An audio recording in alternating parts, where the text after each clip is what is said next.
Hey everybody, welcome to Squash Talk. I'm Pat, and tonight we're going to do open mic and just see what happens.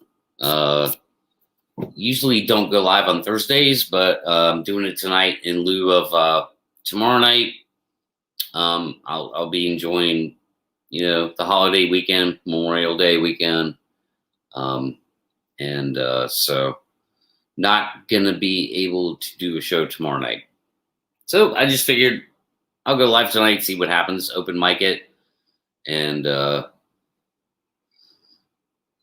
that good stuff. So hello, chat. How you guys doing tonight? Hey, Nikki. Hey, Gary. Kirk. Wayne, welcome to the show. Glad you're here. Glad you're here, buddy. And Gary. Well, I already said Gary. And Raptor. I don't know. Raptor's floating around here somewhere. So thanks for tuning in, guys. It's just a sort of impromptu thing I decided to do earlier today.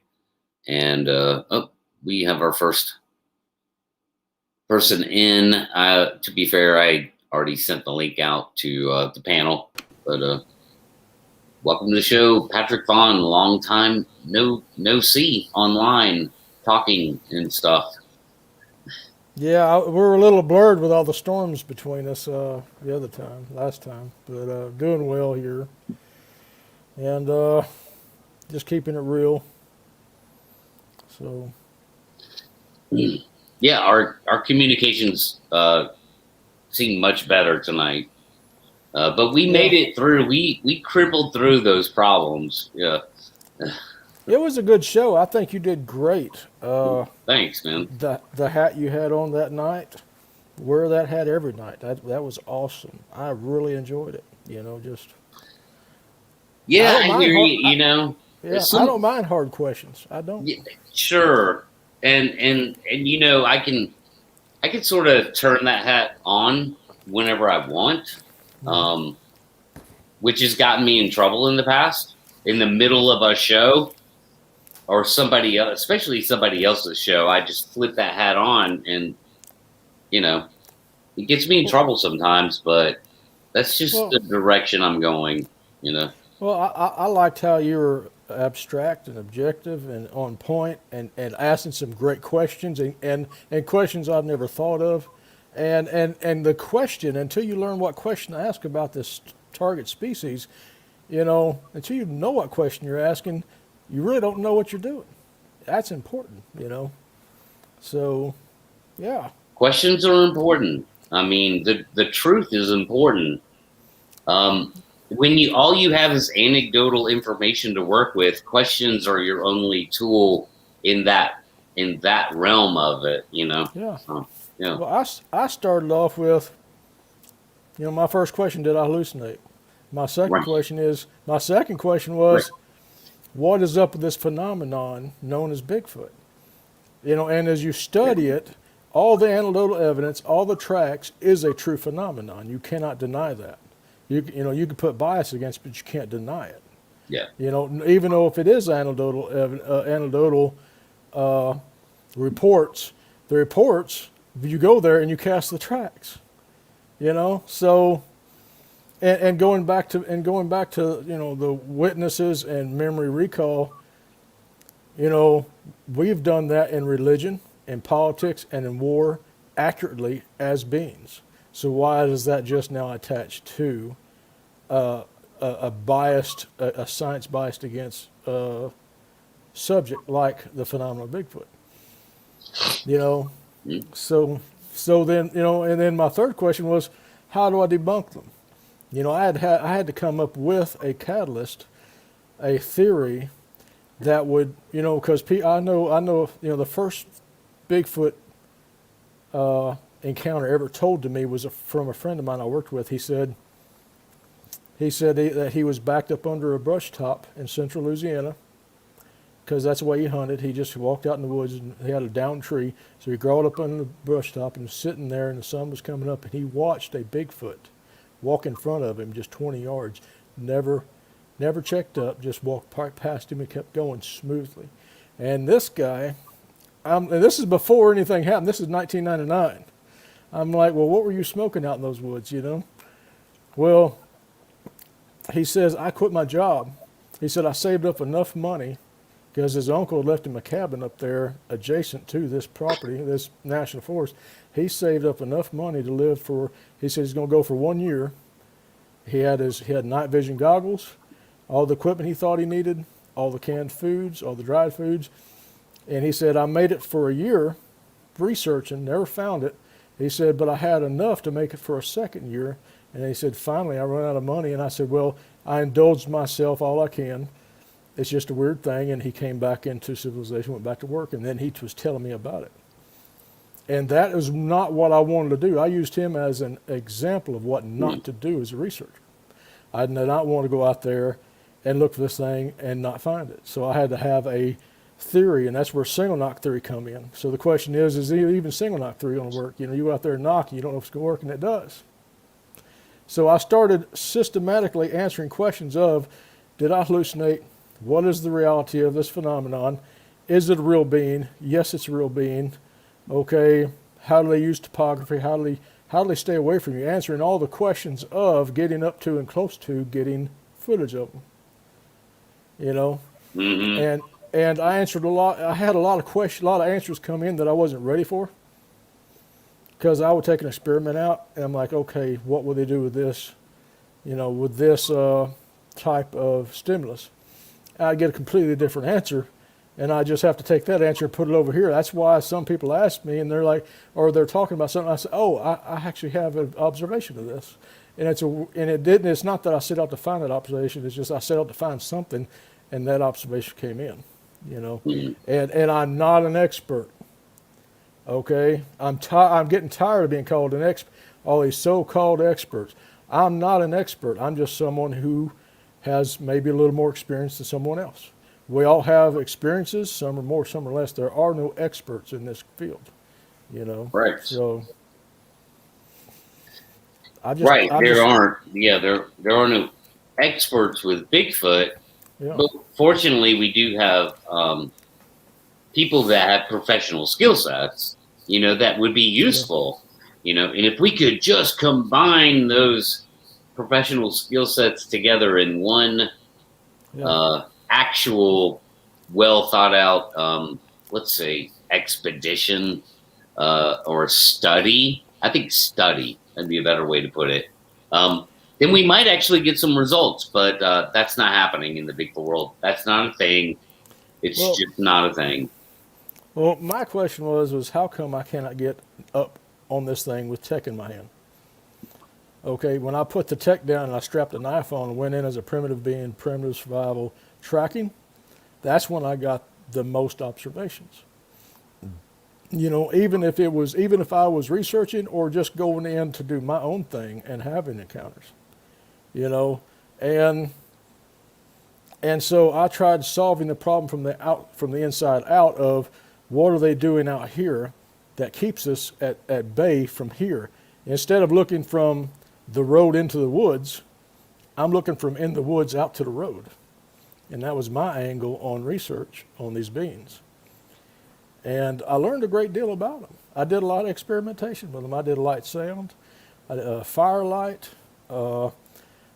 knock. I did all kinds of knock experiments. And I just watched a show. That someone, you and I both know him. And it was on a YouTube, but it was an actual History Channel, I think, show. But he walks out and he does 3 knocks. You know, 3 knocks sends him the other way. You know, so if you're researching, only use 1 knock. Don't use 2. Don't use 3. You can use 2, but I advise against it because you can wind up with a lap full of squatch. You know, because that's an invitation.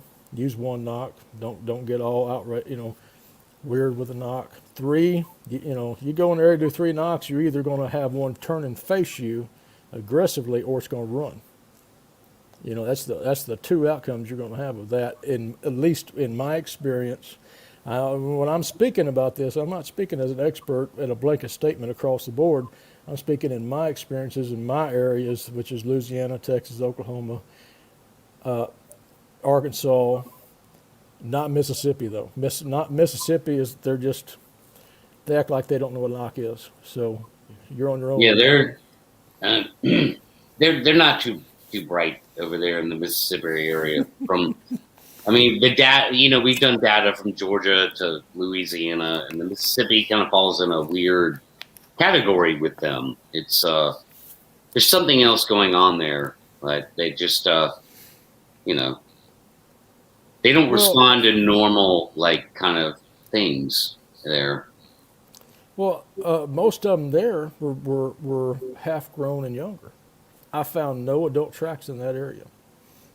That was weird to me. There was, many in there, and we got surrounded at night because I was doing knocks and get no response. We do a knock and we get whoops back. We got them on audio. They're going whoop whoop, Yeah. and and it was just weird. They did not know what a knock was, and one of them tried a knock and he hit the wrong kind of tree. He walked up to this big bull pine. I knew exactly where it was because I tracked by it earlier that day. He walks up this big bull pine and hits it with a stick, and it goes thud. In my area, it's like it didn't know what the knock was. In my area, they'll pick a nice oak tree, 15, 18 inches through or so, Right. and they'll hit it, and it just rings. What do you think? I'm just curious, dude. Just off the cuff.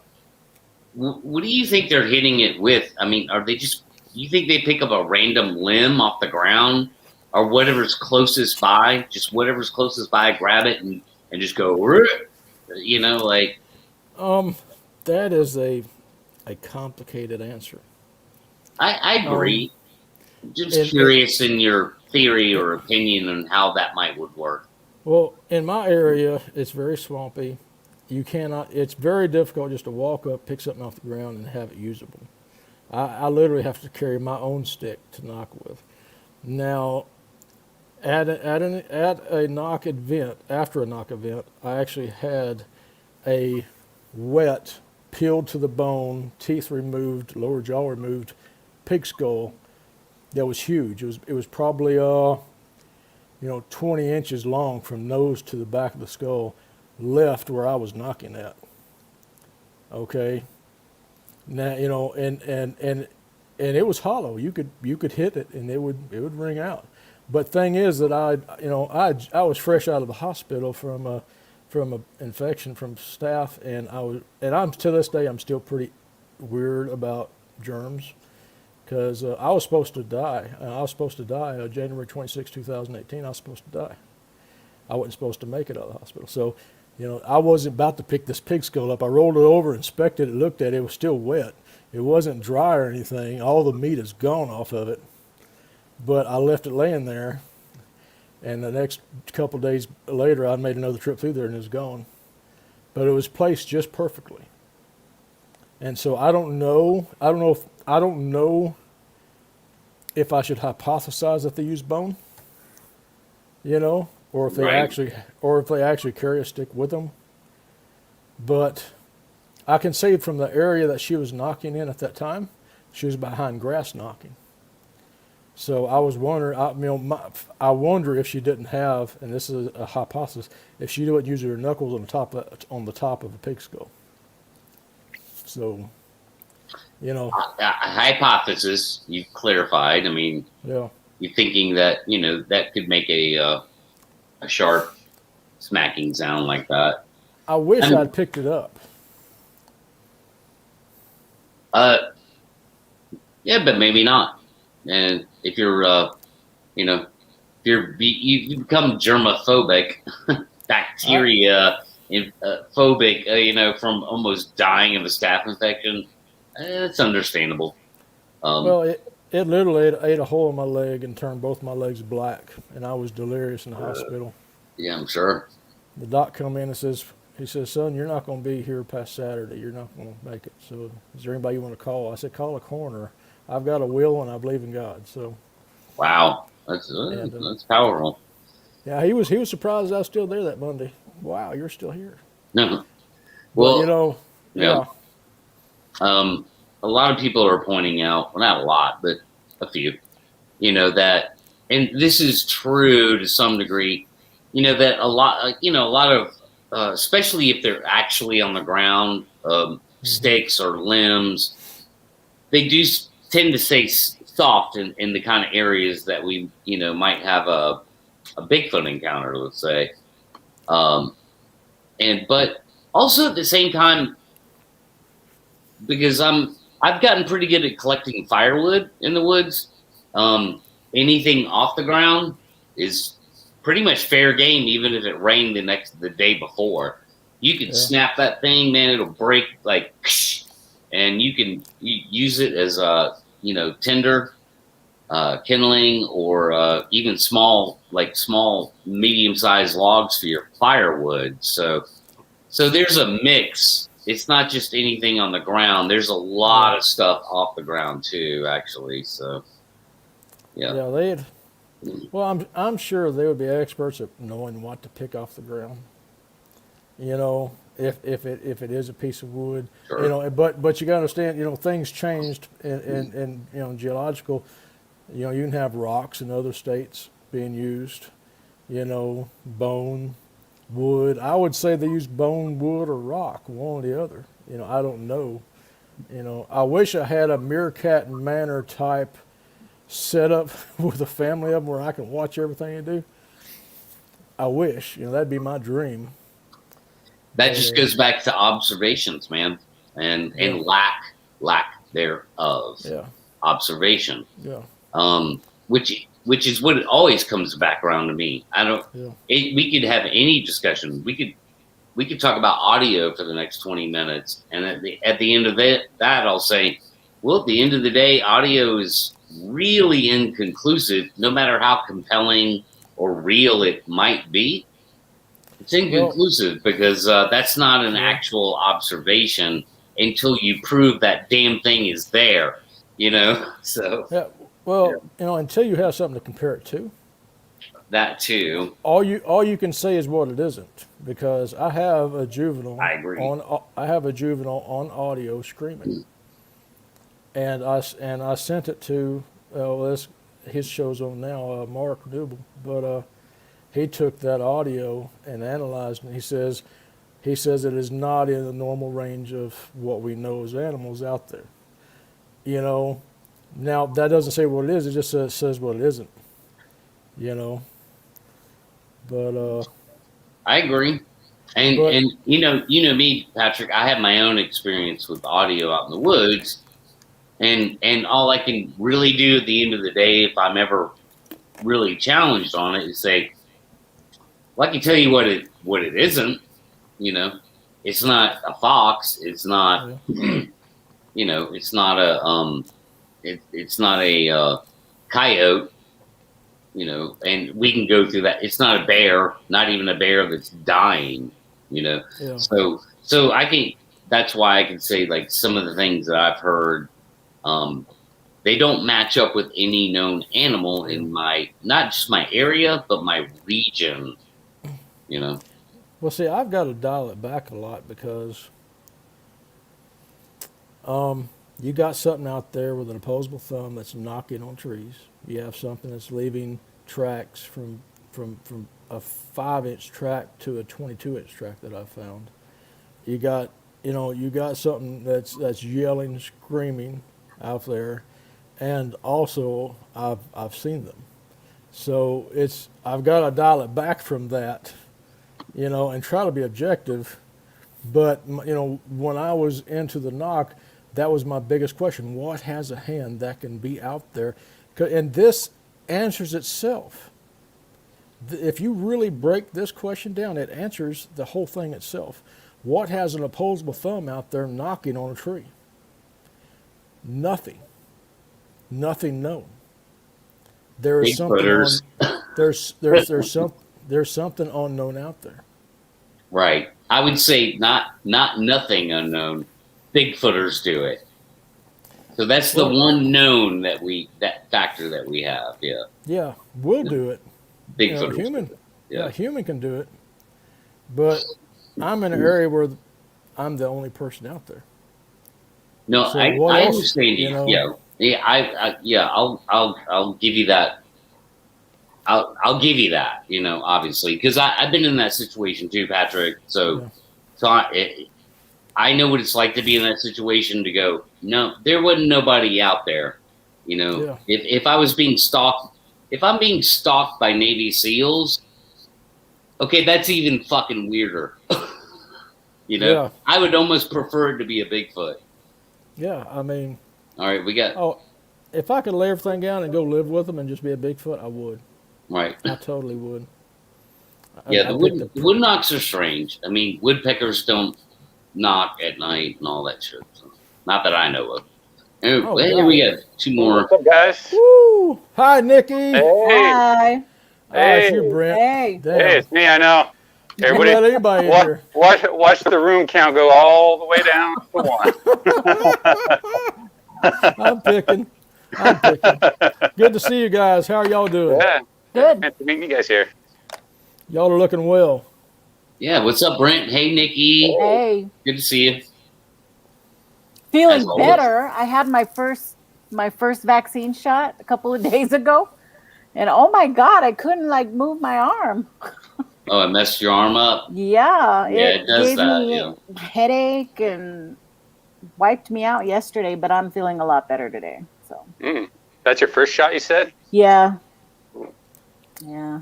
Yeah. Well, I heard had it's to so wait. I long. had to wait till my doctor cleared me because I had blood clots. I had pulmonary embolisms in my right lung from COVID when I had it in January. Oh wow. So I had to be completely clear of those because some of these vaccines can get you to have blood clots. So they Oh can wow. help those. So I had to be good to go. So it took 4 months for me to get cleared because I had COVID back in January. Didn't know that. Glad you're healthy and here with us. And Oh yeah, it was Lord. scary. It was a scary time for sure. But Yeah, she was one of the ones that it hit her pretty hard. yeah, but I made it to the hospital in time, and my body responded to everything they did. I was a awesome. lucky one. I was very, very lucky. Everything they gave me helped me right away. I had 2 days where I thought I was dying, and then by the third day, the antibiotics kicked in, the steroids kicked in, the everything, the treatment for the COVID, All right. and No. those horrible blood thinner shots that they give you. They were horrible. That was the worst part. Instant headache. Oh my Yeah. God, they were giving me big old bruises on my belly because they put them into your stomach. Ooh, it was horrible. I'd see the lady come in, the nurse, and I'd be like, no, it's not time. It's not time again. I refused them. I said, "You're not Oh. doing this." I refused them. Yeah, I know. But when you look at your chest x-ray and you've got a bunch of little baby blood clots in there, I couldn't do that. I had to. Well, Do everything. I'm glad you're still here with us. Yes, thank you very much. Yeah, definitely, Nikki. So yeah, what's up with what's up, Brent and Nikki? What's going on in the Bigfoot world? Welcome to Open Mic. Open mic. Yeah. I know. I should have gone and seen if I could find some juicy stuff. There's always juicy stuff going around in this subject. I You know. gotta It's pick and choose which one.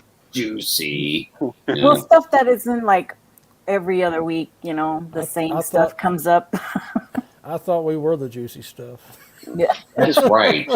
You found us, Nikki. We are the juice. Yeah, looks Oh, so anything new from the West Coast? not much from the West Coast here. Haven't had a chance to get out bigfooting, but hitting it hard this whole next month. We're going to be doing some weekend outings, and man, I'm ready to go. Try and take a new perspective of the approach I'm going to take, and hopefully make some sort of success of at least seeing one, getting close to one, collecting some interesting evidence. I have an experiment I want you to run. Ooh.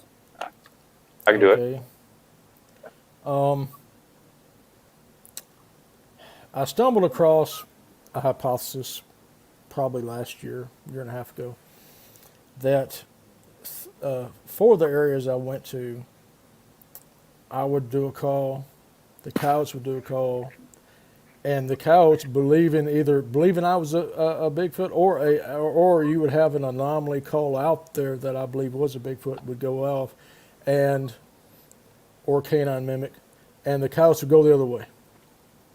So I developed, after seeing that several times, I developed a hypothesis that canines in the area are competition and they're running them out. Okay, that was my hypothesis. And to test that theory, this weekend I was investigating the property in Arkansas.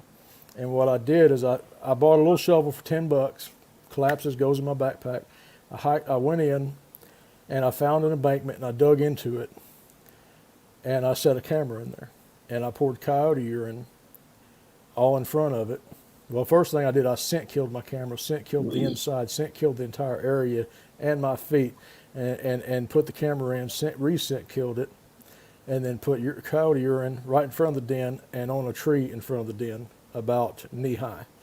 And then I scent killed my way back out of it. And what triggered my camera recorded me setting it up. Got 3 videos of me setting it up. Got 1 video of me taking it back down, clear as an image, clear. But what triggered it that night, on video, it caught 1 image and froze. And there's something in this top corner, just a sliver of something, and then you can see some eyes out there about 40 feet, that far apart out there in the dark. I don't know what it is. I can't classify what it is. It's sketchy. It's inconclusive to me. But why did my video camera stop? So the next time, I have to recreate this and redo it. And the next time, I'm going to have to put 2 cameras in the back for redundancy in the back of that den. Dig it in about 2.5, 3 feet. It doesn't have to be big around. Big around is a basketball. Mm-hmm. But what I propose to you is find an embankment out there in a place you think that there's activity, and dig into it, and put your 2 cameras in the back of it facing out, and use passive IR is fine, and scent kill everything, and put coyote urine down, and scent kill your way out of it, and let it run for a week and see what happens. So are you thinking that they Bigfoots find these coyote dens and take them out?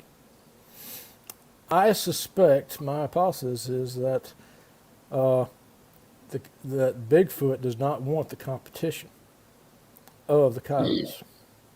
And that's why I did the experiment I did. And the experiment I did brought something in, but I don't know what it is. It was an anomaly of why my camera, which is on video, only catches 1 image. Okay, I don't get that.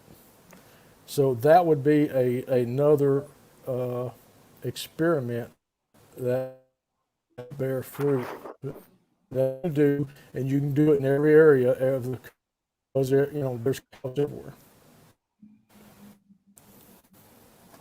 Yeah, I've heard that before with how they're not big fans of coyotes. Nikki, I'm sure you heard of Sarah Brown and the activity that they've reported in their area on their property.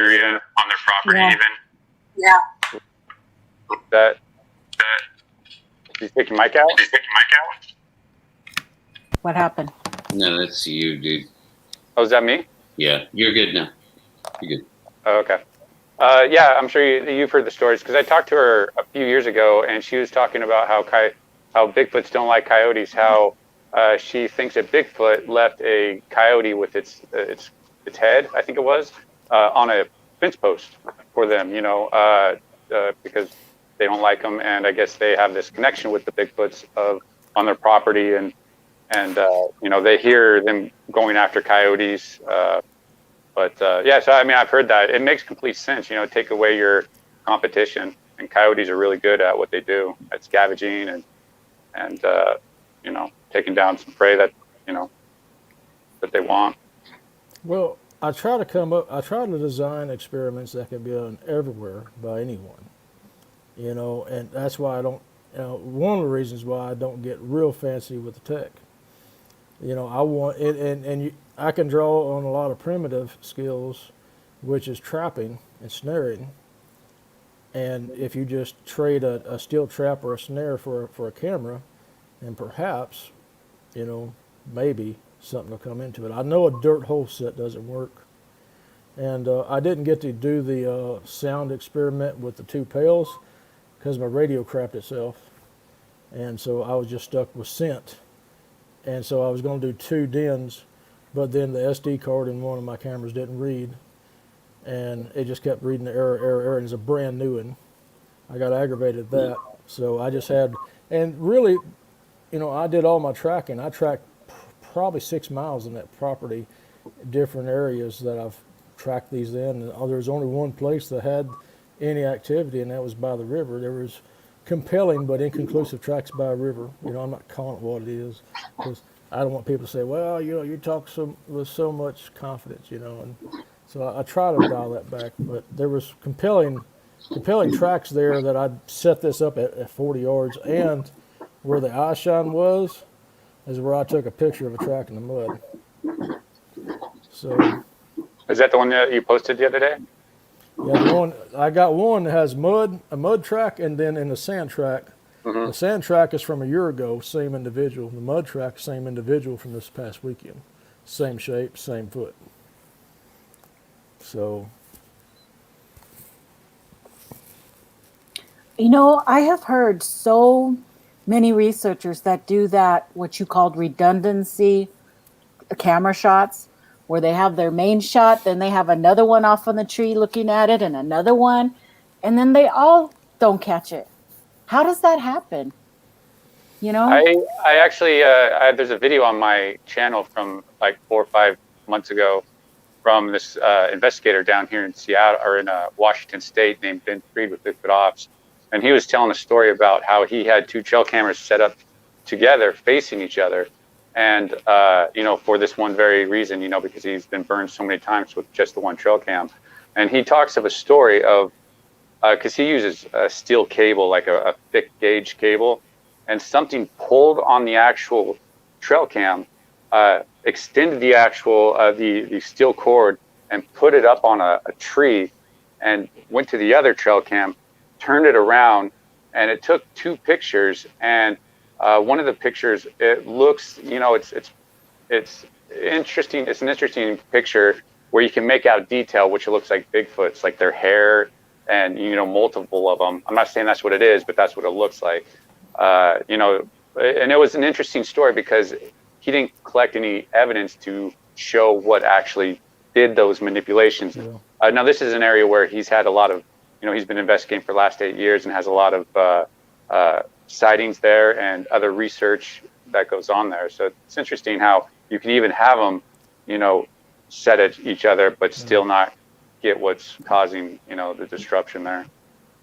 Yeah, that's why I got to where I was hiding my cameras in something, a dirt hole set or an embankment set, because I cannot put it out there without them picking it out. Well, that's the thing. And they probably see you actually installing those cameras too, where they could just be watching you, so you can put all the scent kill and hide it as much as you want. But if they actually see you doing it, because I'm sure when anybody comes into their area, they probably pay attention to those people, kind of keep an eye on them, from a distance. Yeah. So maybe that's one reason why it might not work. Yep. Well, that's probably a big reason, actually. Well, I tracked a large circle around that area, and a spiral circle outwards.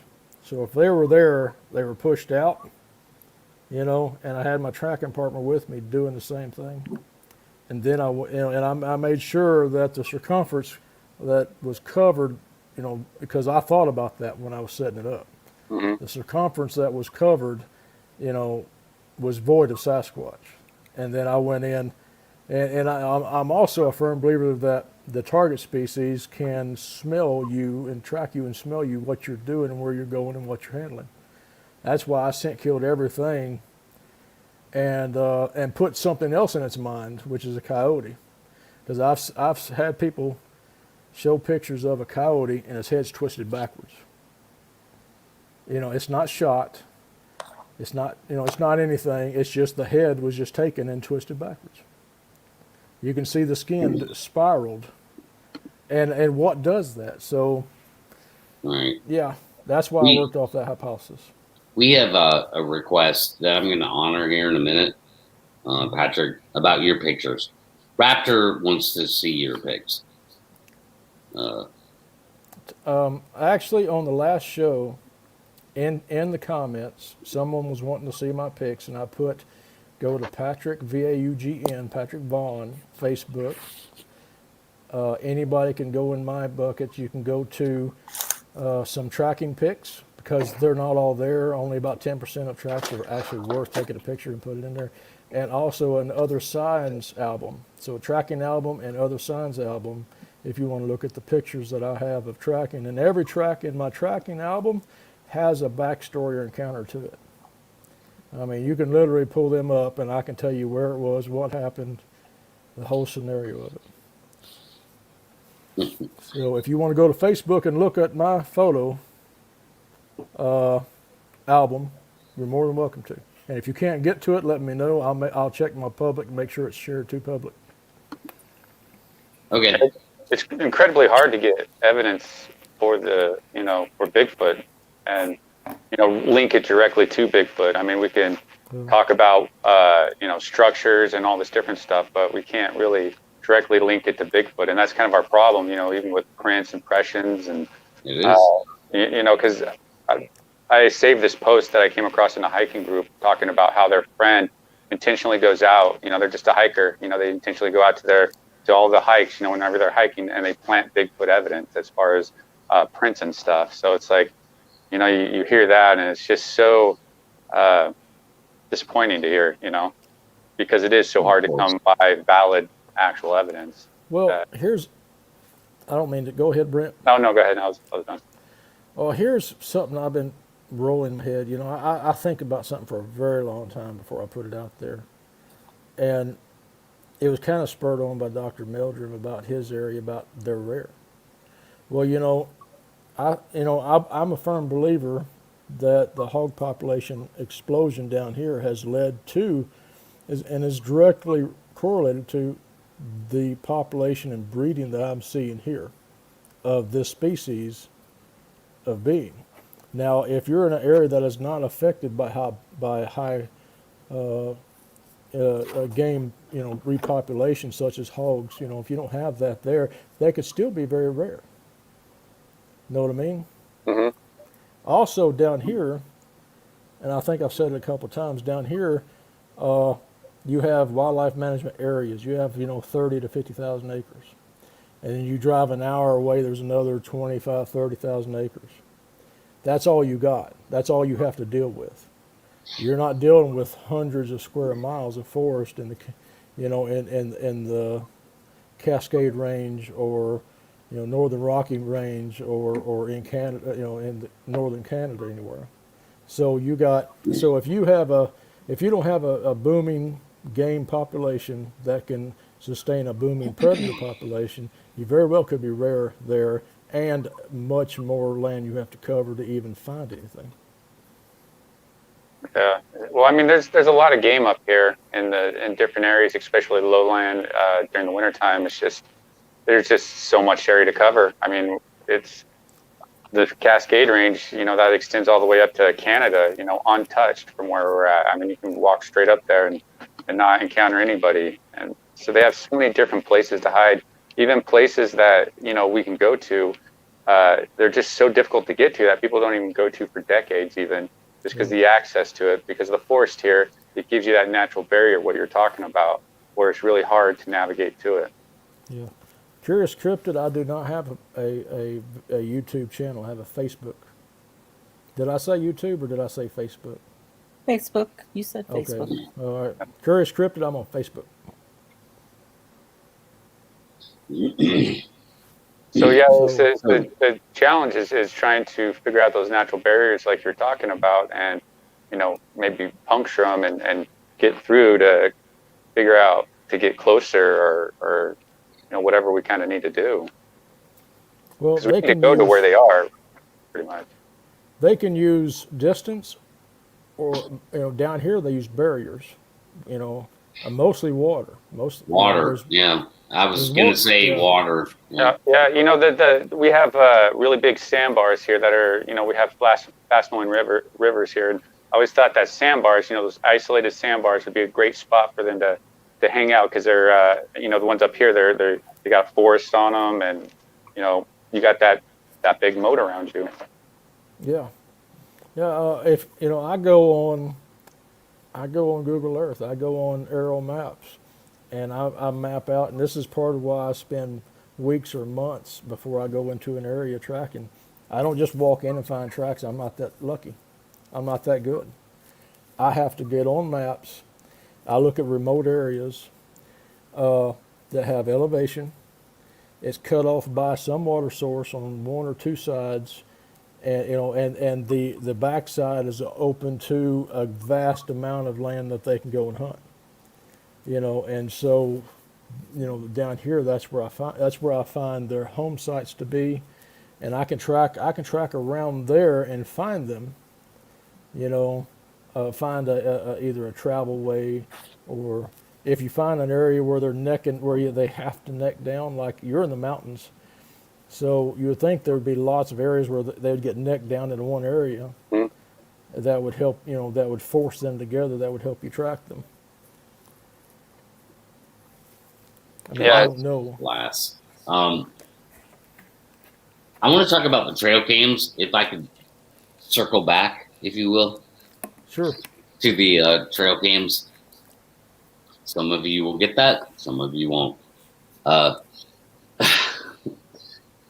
Trail cams. And so when we talk about sort of like multiple observations, right? And then maybe the idea of chaining them together where they cover each other's asses along a certain route, or length, like linear, like layout. Well, that's what the Bluff Creek project is doing down there in Willow Creek. Is they do a 3-camera set series where something messes with another camera, it's going to figure it out. It's going to catch it. Right. So it does work. Well, it does work. Define that. Well, they were able to figure out that a bear messes with the trail cam, and able to figure out if one trail cam fails, another one will pick up what was missed on it. Okay, well, not to be critical at all, but from a primitive side of things, all right, they're thinking about a modern man. Mm-hmm. Okay, they're thinking modern. You can't think modern with these things. You got to think primitive survival. Okay, they're not going to walk into a modern man trap. What causes concern with them is if you go in, and I don't care if you use panther urine and den, or coyote, wolf. You have to cause concern about how they're managing their area and what this means to their survival. Okay, they don't need just to walk through an area just to walk through it. They can walk around it. I've never been able to put technology out there and have it not spotted. So if you chain, I don't care if you have 12 cameras chained together, the chances of anything of one of them walking through it is like 0.001. Mm-hmm. Okay, you're going to have to use a primitive approach on it. And that's not to be critical, and you don't have to take that advice at all. I'm just saying. That's very true, because if they see it up in a tree, if we see something up foreign in a tree, we're going to be kind of skeptical of it. You're absolutely right. I thought about this. It's like something I thought about doing is getting some styrofoam and digging it out, put the camera in there, and kind of painting it so it looks like a rock or something like that, and just kind of. I don't even know how to do this, but to kind of carry it with you, because you don't want to see them. You don't want them to see you installing it or putting it down or something like that. Something you can just sit there and just lay down, or sit there and just walk away and kind of have it be nonchalant. It seems like something like that would be the way to go, because, anything on a tree, you're just going to see it. Well, see, I got an area where they cross a creek, and I have thought about putting a trail cam in a duck decoy. And there's a pretty steady current in it that'll keep it directional, and just have it pointed out there. The problem is that any local Yahoo will walk through there and, oh, a duck decoy, and take it. Mm-hmm. You know, and that's another reason why I used a den, because I can descend it. The wind isn't going to go. It's going to be minimized to the wind, and I dug a shelf and squared out an area where, well, here it is right here, where this would literally slide into a pocket, and hoping that the mud and the dirt and everything would conceal any sound or smell.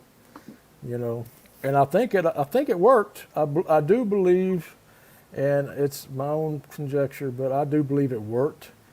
It's just for some reason it did not. The camera failed. So that's why I'm talking about redundancy, as putting a camera here and a camera next to it. Even if you put them out like this a little bit inside the den, back in there, but redundancy. And what the redundancy will do, you hear people say, well, they have electronic technical difficulties every time they get around this species of being. Well, that will debunk it. If you have it set up and one comes through and both cameras fail, I don't know where it's going to leave me at. Where do you go when you can set up and have two cameras fail and you can track what was there? That means I can't film it. Okay, so I want to address something about that real quick, if I may. Sorry, I'm sort of researching as we're doing this. Mm-hmm. So, you guys are familiar with NOAC?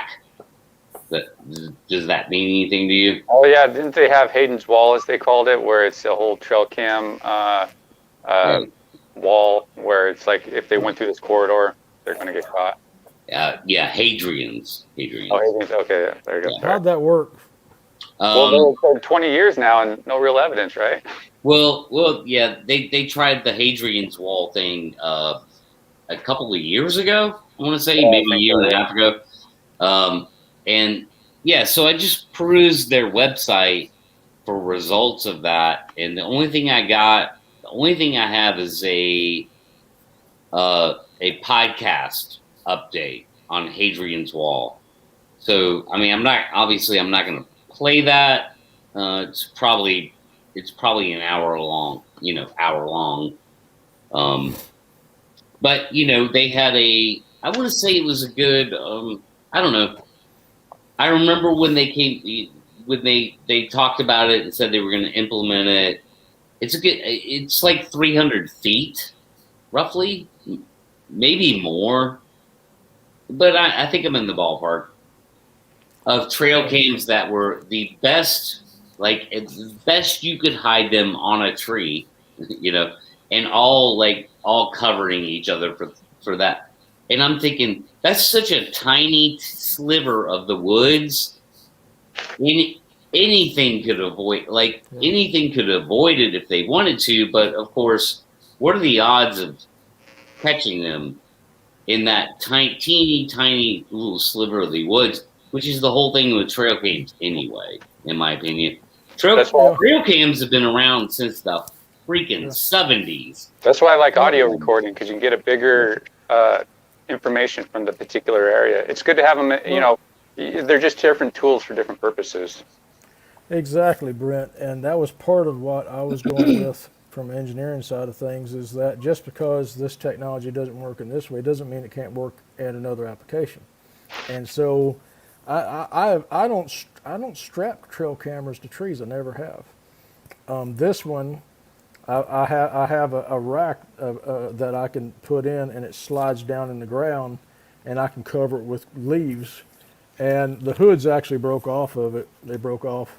But I have a hood there and a hood there that extends, and the leaves can pile around it, and just the lens and sensor is showing, and I've had them see it and walk around it because I tracked them doing it. That's why I went to the dirt hole set, and then I went to the embankment set, which is the coyote den. And the coyote den, actually, I think that is a viable experiment an hypothesis. I disagree with this. I'm sorry. I'm sorry, guys. I totally disagree with this. Trail cams are a long game technique. I disagree. Trail cams have been around since the 70s and in great numbers, probably millions, and no conclusive evidence. Not even, in my opinion, not even compelling evidence. Certainly not conclusive. They don't work for like, behold, Sasquatch is real, and they never will. I just don't think that will ever be a thing. Because even if you got one like that, people will critique it as some kind of hoax. It's an investigation tool that the investigator can use to help their own investigation. It might not prove to the public outside, but it will help them with their own personal investigation. And maybe to kind of dial in stuff that. And maybe that's what they meant by that, because maybe something's lost in context here. They're long game techniques, so maybe they're going along your lines, Brent. I don't know. Some people just don't think that they work. Some people are big fans of them, and everybody kind of has their own perspective. I think that they're just a tool that helps the investigator investigate the subject to find out the game, the lifestyle, the animals in the area, and that's the best benefit. Right. Yeah, that's the best benefit I see for it. Because so I need your there. Sorry. Yeah, a picture and a video isn't going to really cut it. Let's be honest. It's going to have to be a body or like a 20-minute high definition of Bigfoot dancing around doing whatever. Right. Yeah. So that's fair enough. That's fair enough. And praying. Sorry, I didn't mean to like knee jerk on you there. I'm just like where my head's in such a different, better place than freaking trail cams. I don't even see the use of using them to understand your area better. We know there are deer out there. We know there are bear. But if that's what he meant, then fair enough. Well, I use experiments to discern out their behavior. It's not like I'm going to get a trail cam footage of a Sasquatch and be able to go, hey, look at this. Right. And prove something. Sure. But if I can understand their behavior, for the long game, and I've been doing experiments, and I've done a lot of experiments with them, and the modern mindset doesn't work, but the modern tools in a primitive setting, the mixture of that is it's interesting, and I think it could hold some possibilities. And also, Raptor Crazy, if I invite you to go to my Facebook page, please. Okay, if you'd like to see some of my pictures, you're more than welcome to go there and look at them. Okay. Yeah. I mean, Raptor. I mean, it's cool. I mean, you're listening to the show, you're watching the show. Like, again, you're welcome here. We don't have I don't have a dead Bigfoot to show you. If I did, I would be like, I'd pull it up right now. And nobody has the evidence. I would be a fucking millionaire. Nobody has the evidence. Anybody look out there trying to figure out this phenomenon, nobody has the evidence to prove it to the society. It's just not yet. Well, if any of y'all can pull up my Facebook page for them, maybe, and scroll through, or share screen and put it up there. I don't know how complicated that is, but you're more than welcome to do so. But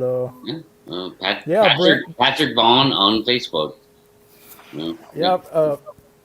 But you're right, Brent. They are tools, and I'm trying to find new ways to use the tools, because trapping them to the trees ain't working. You got to figure out a way to outsmart them somehow. Honestly, you're right. And honestly, I've never strapped one to a tree ever. Even put them out to see what kind of big buck I got there to hunt. I've got it in my backpack. I took a coat hanger and bent it to where this sits on it, and goes down and stakes down in the ground, kind of like your yard sign does, and it goes low, and I cover it up. And I've got a lot of good footage of animals, just not these, but yeah. Yeah. Yeah. I'm not a big fan. I mean, you guys do what you do. I'm not ever trying to tell anybody what to do. I just voice my opinion. I'm like, the more tools you have in the tool set, I mean, the more evidence you can collect from given areas, which will help you determine if they're there or not, and or maybe get closer to them or help establish different things. Well, think about if you came up with an experiment that worked in every state, and you had people in every state perform it and get the same result of a picture of a being. Collectively, what would that mean? It would mean a lot. Well, it depends on what's on that picture. Is it an inclusive picture, or is it a picture? It's a conclusive, maybe at night, maybe in daytime, being. That's not human. I mean, think about if you had 50 states that did that, and we probably got people in all 50 states. 49. I wouldn't think much of Hawaii. Well, yeah, but still, that'd be good. But that'd be good for control, because you got to prove they're not there, right? That'd be good for control. I agree. Good point. But yeah, I mean, I would say the same thing, except you guys know me, dude. I'm way beyond anything photographic. I'd like to see the same thing with video. Like, let's just cut to the chase. Let's skip the 5-yard line, dude. I'm not trying to get a first down. I'm trying to throw a touchdown here, man. Let's just get. Hey, Patrick, Pat? I mean, have you ever considered on doing land drones? Like just four-wheel drive land drones that you could that has the first-person view on it, so you could take them out with the same transmitter, so you could take it out, miles on end. I haven't, but I would recommend something like that to the boots on the ground guys. Well, that's what I'm kind of looking into, because there's already people who have drones, so the air is covered. It's like you don't really see anybody using the land drones to try and drive them down. Because you could just imagine they could be out longer, but if you could take them out at night, put the the FLIR on there and have that just all recording, and who knows what you can get. It's two completely different techniques, because with the aerial tactic, you're covering, dude. I'm covering the amount of territory it would take you 4 days to cover, and I'm covering that territory with a drone in half an hour. But you'd have to get like 10 batteries to last all night. No, I could airborne all night. No. In certain terrain, I just did half an hour. That's not even one battery, But with a land drone, you're talking about being more like engaged. I'm talking about being remote, not engaged. I have nothing to do with where they're at. I'm finding them where they're at. You're talking about being maybe potentially close to them.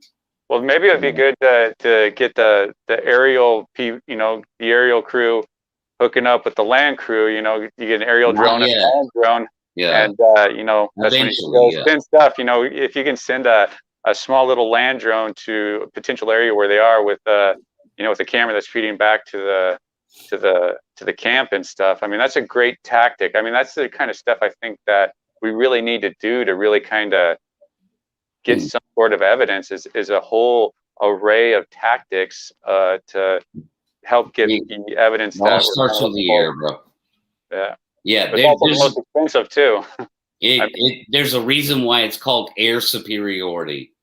Is because it's superior from the air. Superior during certain times of the year, because unless you have like high-end software or whatever. I mean, it's not even like looking through the canopy is not a thing. That's not a thing. Yeah, that's whatever the fuck anybody's told you about that. That doesn't exist. It's an article I sent you. Yeah, I guess it's just it's similar to how they do uh, uh, yeah, something. Yeah. It's like But, that's like a modeling thing. So when people talk about LiDAR, right? You hear that word sometimes in the Bigfoot word LiDAR. yeah, It sounds sexy, you know. expensive. It's relatively expensive, but what it takes to do that is a 360-degree like panoramic, almost still shot, Mm-hmm. and then what you might catch something that looks like a Bigfoot in that, but maybe it's a leaf. I mean, trust me, dude. Like you Well, the cannot. LiDAR would be good for Yeah. the investigators that are boots on the ground to figure out, to really see detail what the eye and the air can't see. Look, I'm all about better boots on the ground stuff. That's why I posted the black dart thing or whatever it is. Oh yeah, that's cool. Yeah, Until you the do Black see the Hornet, price Black tag on Hornet. that bad Yeah, boy. I was like, yeah. oh wow, that's It's cool, a man. $200,000 drone though, so Yeah. it's more. It would do that thing could easily find a Bigfoot You easily. could fly that between the trees too, man. That would be Yeah. like perfect. That would be ideal. Yeah, Oh, man. you could like so if you're Patrick Vaughn and you're out there in the environment and Patrick's like, engaging with them, but they're keeping their distance. That Black Hornet could just go zoop, hello, Heck yeah. and $200,000 later, that's what you got. Well, It's an expensive machine. what I thought about was a tracked RC vehicle, first person view, with a GoPro or something strapped to it. And if I have something out there knocking, in the dark or knocking whatever, I can just set that down and zip it out there, because those things will do Exactly. 30. They'll do 35, 40 mile an hour. One of those one of those big tracked RC vehicles with a camera strap, and send it out there. And see, and I might get to chase one. Wouldn't it be cool to see heels in front of this thing as it's running? Yeah, exactly. It adds a different dynamic to the investigation. I think it would really be superior at night, especially if you could put it on like a telescope pole, like a FLIR thing, and just have it like go up and so it can just get a higher view. And it just, man, there's just so many possibilities. Yeah, then you have to navigate like your limbs and tree branches and you need a wide open path. Well, something like that, you could just like park it and just like, who knows? Well, I really am over. I mean, it's cool to do, but like where I was at this weekend, there's a $7,000 Trijicon night scope thermal, and we've had this landowner's had them on thermal on this, crawling behind logs and picking their heads up, and I've seen that on this one, and I'm kind of over that. I want HD color, and I enjoy that. I'm not knocking it. It's just I want HD color, daytime footage of them. And a drone would be great if you had, if you could use thermal to zero in on them, and then an HD camera to actually pinpoint and draw in and see their eyelashes, and everything about them, So I misspoke. I said the 70s. It was actually the 80s. So Patrick, what time of day do you prefer, or do you think like daytime versus nighttime on better investigating the Bigfoots? What's your thoughts? Honestly, I'm to the point that going one-on-one with them is extremely difficult. I'm more. Really?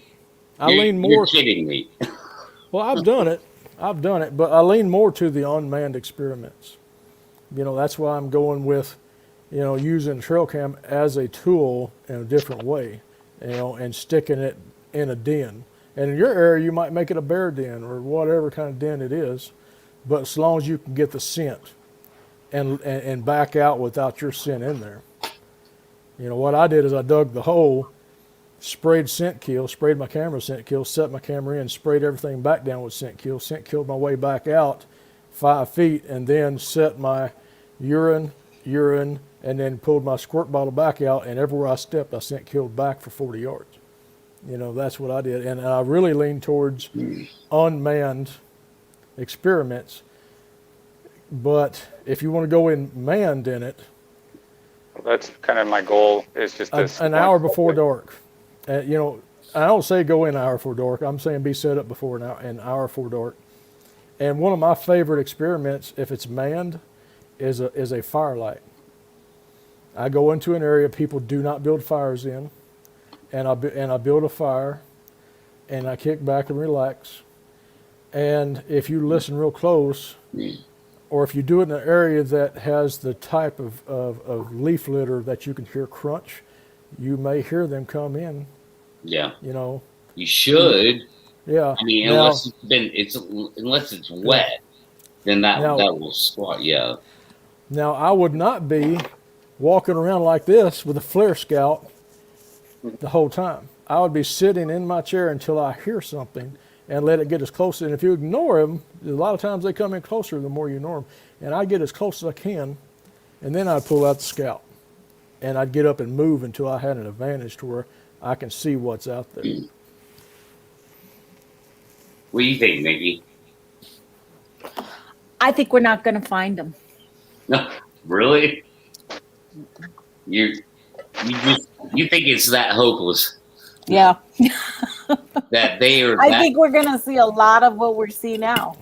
So do you think they're real? I mean, yes, I do. Why can't we? I was this close. Why can't we find them? Or why can't we get evidence for them? Why can't?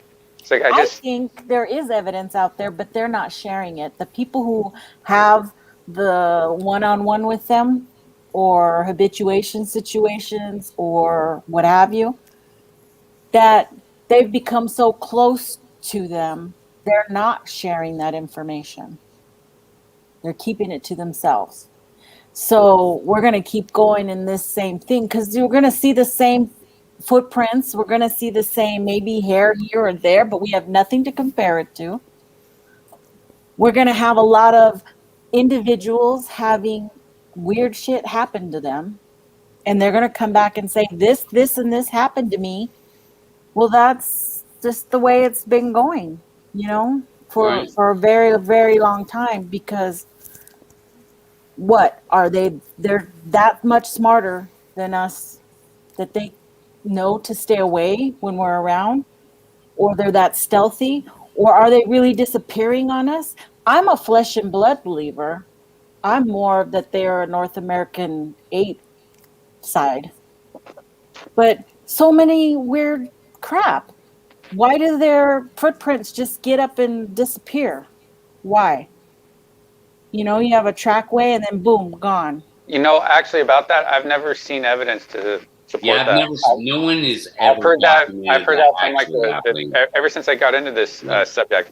I've never seen any evidence for it, and so it's like, makes you wonder how much of that is true, type of thing. Yeah, and all we can do is we're just hearing it from people. So it's all depends on the person. You believe the person who's coming forth with their evidence. Okay, it's their evidence. Do you believe their photographs? And they say, right here's the Bigfoot, right there. You believe that? Do you believe their statements involving, well, they do this, this, and this. They eat this, this, and this. It's all about the person, the credibility of the researchers out there. Are they keeping tabs? Are they keeping logbooks? Are they keeping data books? Are they keeping videos logged? See, that to me is the researcher. It's not just the camper who's out there having a good time trying to find Sasquatch like me. I am not a researcher. I go out camping with the intent of having a good time.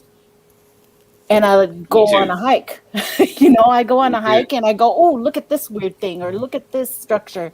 And I'm not big on structures at all. I mean, they would have to be pretty dang big for me to believe in something extraordinary. I tend to look at people, especially people that are putting their neck out there and they got boots on the ground and they're working their tail off.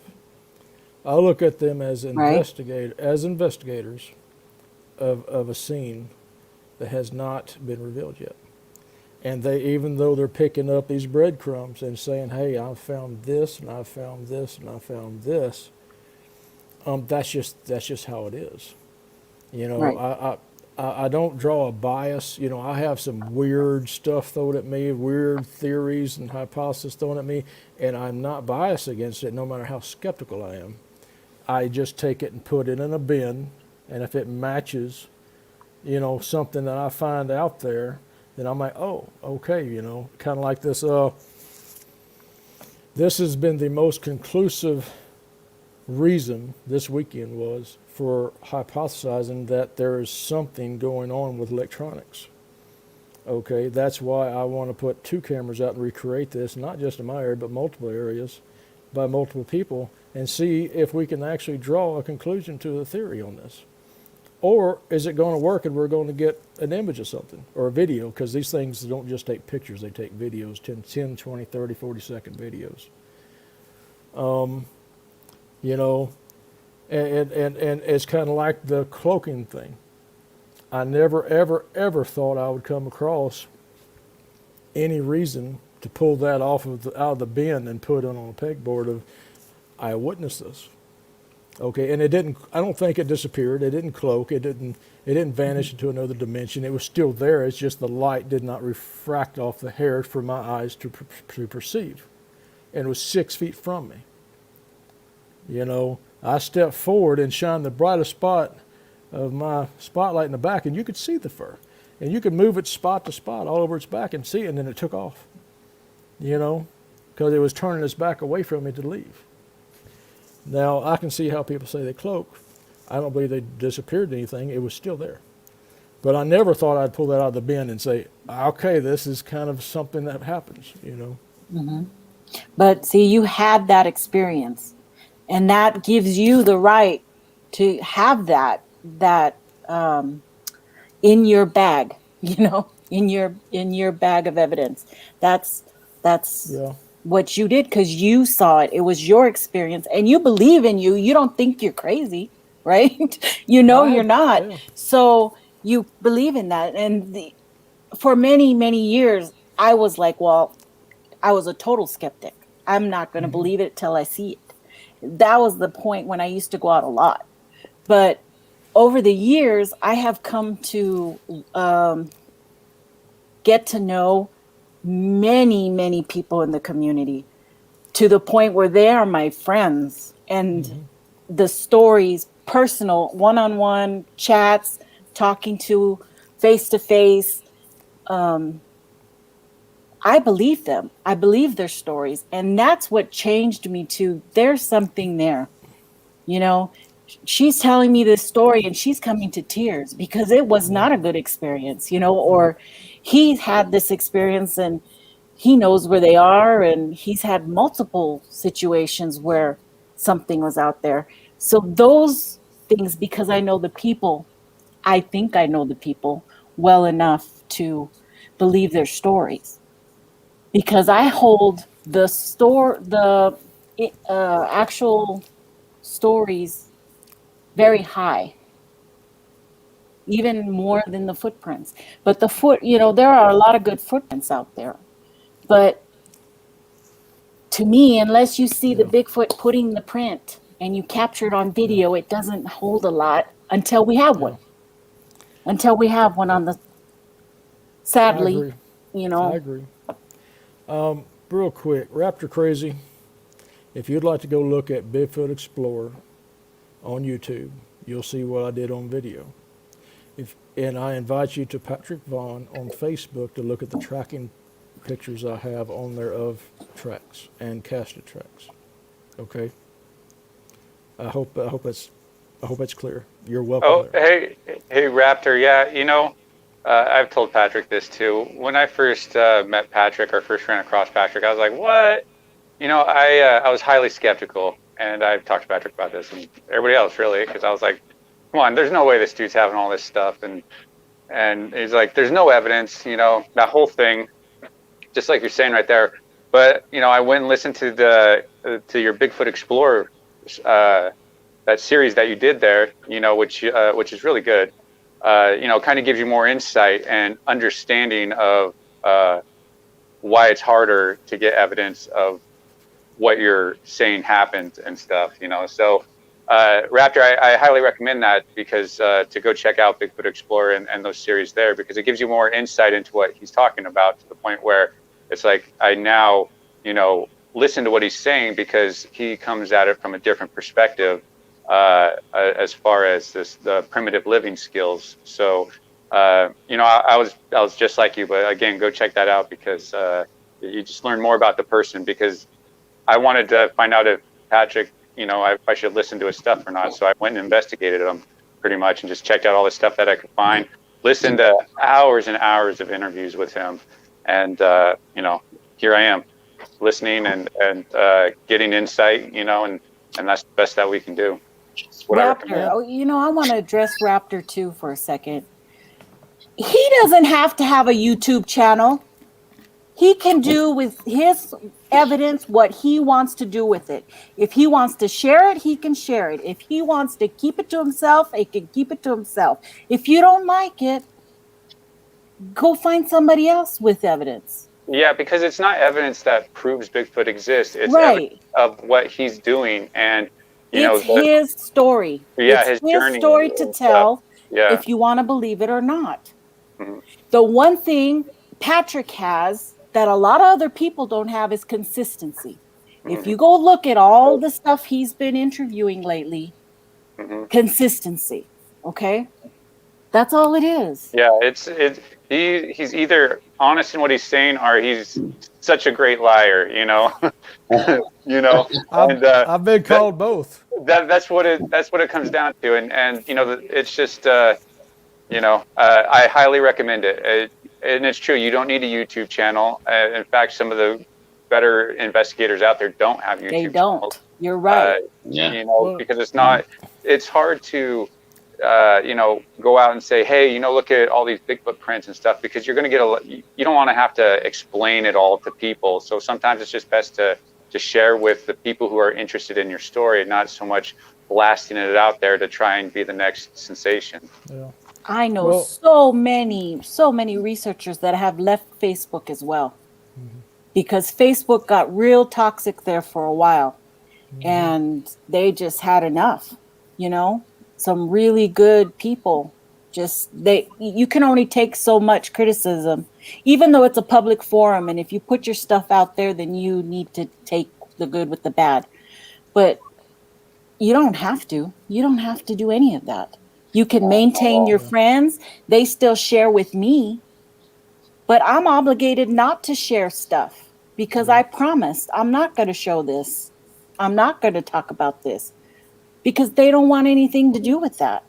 Those are the type of things that make me a believer, and keep me going on all this.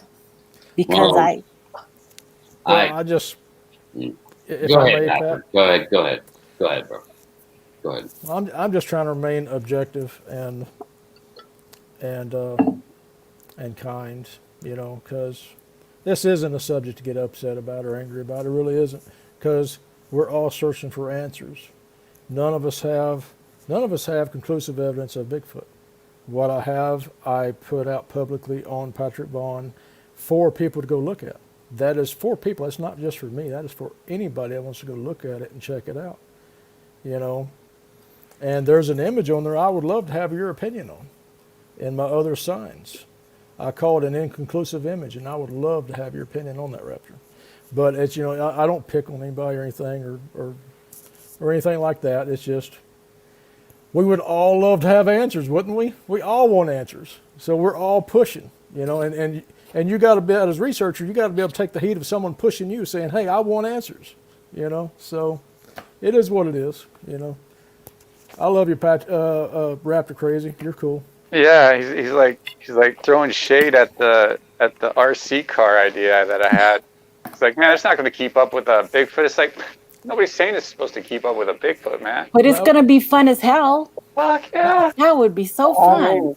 Who cares about Bigfoot? I don't like to walk out in the middle of the night when I hear shit. The last time I did that, I walked into a skunk. No. And that's hard to get off of you too. But there's plenty of people of what the specific answers that makes it feel good. Yeah, Yeah. people they want to hear certain things about Bigfoot, and there is a whole plethora of people giving you what you want to hear out there. I mean, it's just what it is. You want Bigfoot and religion add together, boom, it's out there. Bigfoot UFOs, boom, it's out there. Bigfoot Dogman, boom, it's out there. Yeah. Whatever you want it to be. Just go associate with the people that you kind of want to go on your goals and path and stuff, and then. I'm gonna try and get the flying spaghetti monster aspect going. Honestly, Yeah. like I want to start a new branch of Bigfooting that has to do with the flying spaghetti monster. Like, I think that would be an interesting thing to do. Honestly. Well, the thing is, I don't have all the answers. What I have are the observations that I've made in the field that are the best that I can do. I learned that what the phenomenon is, what we call the phenomenon of Bigfoot, approaches from downwind, and they like downwind and uphill. And they'll sit uphill of you. So when I go into an investigation, I'll take the uphill to where I have a 360 degree around me as a safety barrier, and especially if there's enough elevation just 60 yards away from me that they can also take, that's visible with a thermal. I've done that. And so using those kind of strategies, and if they can't take the high ground like they want, what they'll do is they went low on me. They went and laid down, belly down in a dry wash with their head poking up, and their head in the thermal looks like a fuzzy basketball this big around. So I've used the topography tactics against them, and just their great eyesight and sense of smell and speed, and how they manage the barrier that you can't breach unless they let you. I've learned a lot about that. I was in an instance where my tracking partner was 10 foot from two of them in complete darkness knocking because he wanted to have an experience. Okay? And I did a yell, and it was a very aggressive yell, and the male waited until I did the yell again so he could target who was being aggressive, not my partner. My partner wasn't being aggressive. He was in the woods out there. He was allowed to walk out there and walk back. I'm the one that got yelled at. So you tell me that they don't have some sense of fair play targeting the person that's being aggressive and leaving the person who wasn't being aggressive alone. And that is in Bigfoot Explorer, one of the episodes, one of the chronicles, that encounter in detail.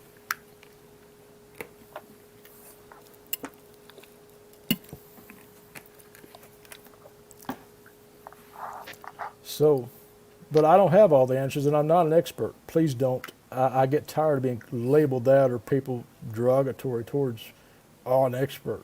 I'm not. Right. There's definitely no experts anywhere, and if anybody's looking for one, well, you're going to be sorely disappointed. You're just going to find a lot of people's opinions. I came in here looking for an expert because I was out there for 16 years doing my own study, and I'm like, you know what? I'm going to go into the Bigfoot world and find an expert, and we're going to go out and video these things, right?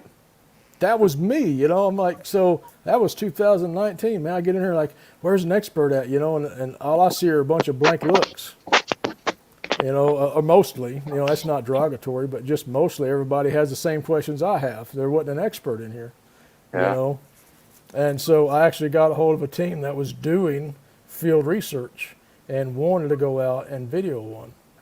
And the closest we got was two of us, or there's multiple. One of us watching one walk through the field in the starlight with a camera behind us shining and getting its eye shine walking out there in the field. That's the best I could do, which strangely enough is better than that Never Finding Bigfoot show. And I still get ragged on, and I did better than them. Well, Whit Helton says, I've yet to see any proof, but it's a fun subject. It is. It's a lot of fun So, going out doing that. yeah, so then, we get back to the idea of proof. What proof is there? There's what we would call trace evidence. So there's some hair trace evidence. There's definitely the tracks. And we could talk about tracks or facts for days, right? And then there's the anecdotal accounts, which it's hard to put a number on. I say tens of thousands, at least 1,000, like in your face. Oh my God, why am I looking at this thing that shouldn't be here? I think far more don't get reported than do. And then far more than get reported. I'm just talking about what gets reported. At least 1,000 in your face. No doubt in the world, you're looking at what you're looking at. Yeah. And that number alone is powerful enough. One would, if true, would be powerful, but 1,000, come on, man. So there is evidence, but it's not good enough. It's not good enough for the rest of the world, guys. Right? And that's part of the flip side of that coin that I wanted to address because I lived it. There was nothing you could have told me that would have made me believe that Bigfoot was real in 2002. I'd have called you a liar. I wouldn't even watched anything like this, not even the subject. And then you get chased out for a mile and have nightmares for 2 years. That'll change your mind a little bit of curiosity and even still taking 8 years to be able to wrap your head around this is a real thing with 3 encounters. And so there's a issue with a person's mind that cannot wrap around the whole phenomenon and taking it, as real. And it's not down anything. It's just the reality of the situation with many people. I don't know, man. I'm so desperate to see one. That's just. I don't really care about proving it to the world or anything like that. I just want to have that verification that hey, these things are real. And there they are. I mean, that would just be an amazing. It'd make the investigation part a lot more rewarding. Yeah, and I did that. I did that. Starting off after 16 years of this, I wasn't going to say anything to anybody. It was just my study. I was going to keep my mouth shut. But the safety aspect of it, when I'm out teaching primitive living skills, and you have them circle around your camp, you got 5 guys in there with you with limited firepower, there's a safety factor there. And so, and going out and tracking and finding the little tracks, okay, they're breeding. There's going to be more of them. And so I wanted to put awareness out. And I would love to have proof of one, but my main objective is to put awareness out that these things are real, whether you believe in them or not, doesn't matter. They know about you if you've been in the woods, and you have to be careful because you can have a bad experience. Okay? Think your way through it without getting yourself hurt or hurting yourself and get out of there. That's been my entire angle the entire time. Well, do you think that they're violent, that they would hurt people or do hurt people that don't listen to their warnings? I think anything. Now, I'm going to be careful with this.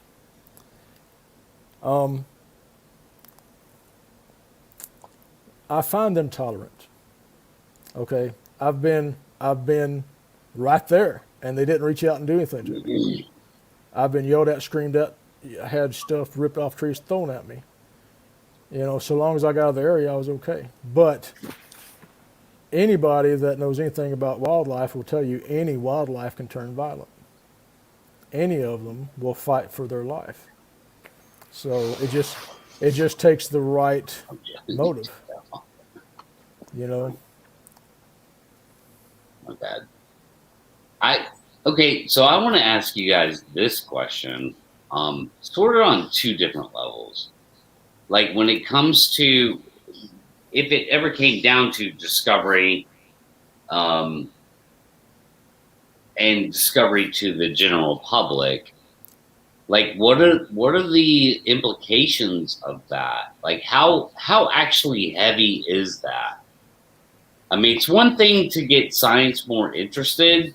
So let's say we move the ball down the field 30 yards, and science went, oh wow, there's something here to look at. That's one thing, and that interests me to like the nth degree. That's what I'm about.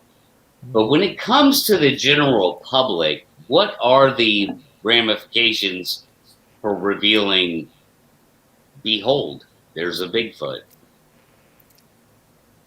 What is that going to mean? What would that mean, actually? A lot of crazies going out in the woods.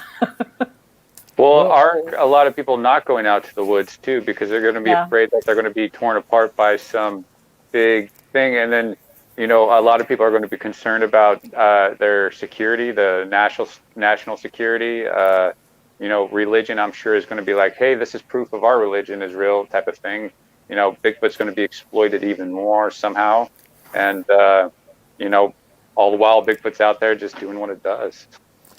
I think they'll be protected for a while, but then the states will want to make money and generate revenue off of them by selling tags. By selling tags to hunt them? Yeah, oh, no way. No way. That's like selling tags to hunt the elephant. They're too human.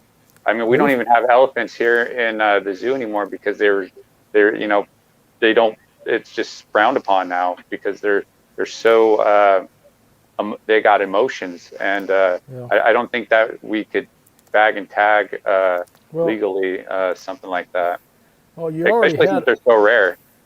You already had a motion in Oklahoma for hunting season. Okay. When I hear something like that, I always think, well, what's the motive behind that? Is there some sort of gimmick that he's trying to bring awareness to? Yeah, that was PR. It was nothing but PR. Yeah, that was PR. It was like marketing. It was to generate revenue. Yeah, that's exactly what it was about, generating revenue. Now, yeah, but about a mythical, dude. That I watched that guy. Actually, my buddies Shane and Brian, they interviewed him like very thoroughly, and at the end of the day, I watched that whole interview. They pushed him and questioned him and all that stuff. And even pulled up a couple of my comments for him or questions. That guy was nothing. Like he didn't care nothing about Bigfoot, dude. That was 100% PR. He didn't believe in Bigfoot. Well, look at what Todd Standing did with his lawsuit. That was just to help promote his Netflix documentary. He didn't care about suing or anything like that. He wanted to get his names in the headlines without paying a dime. It's called guerrilla marketing, and he was very successful because he got worldwide headlines for it, which if you read all of his articles, directed all back to his Netflix documentary, and that's what his whole goal was. And he's done it before, and people do it all the time. It's just they're a lot smoother at it. Well, if like you said, this guy didn't care about Bigfoot. He was just trying to generate revenue. He didn't care. But what happens if they know it's there, and that they could definitely sell that part of the revenue generation?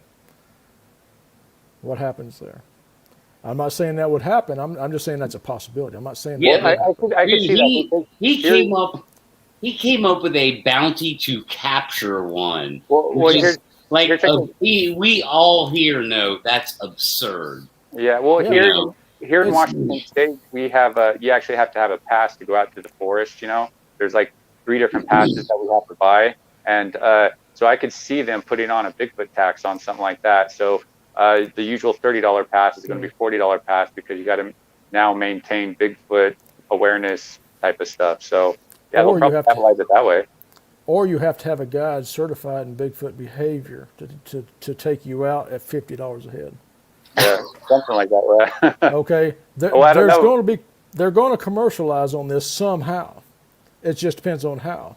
And I'm not saying they're going to say, okay, I want a bounty and tags, but that is a distinct possibility. We hunt everything else in the United States also.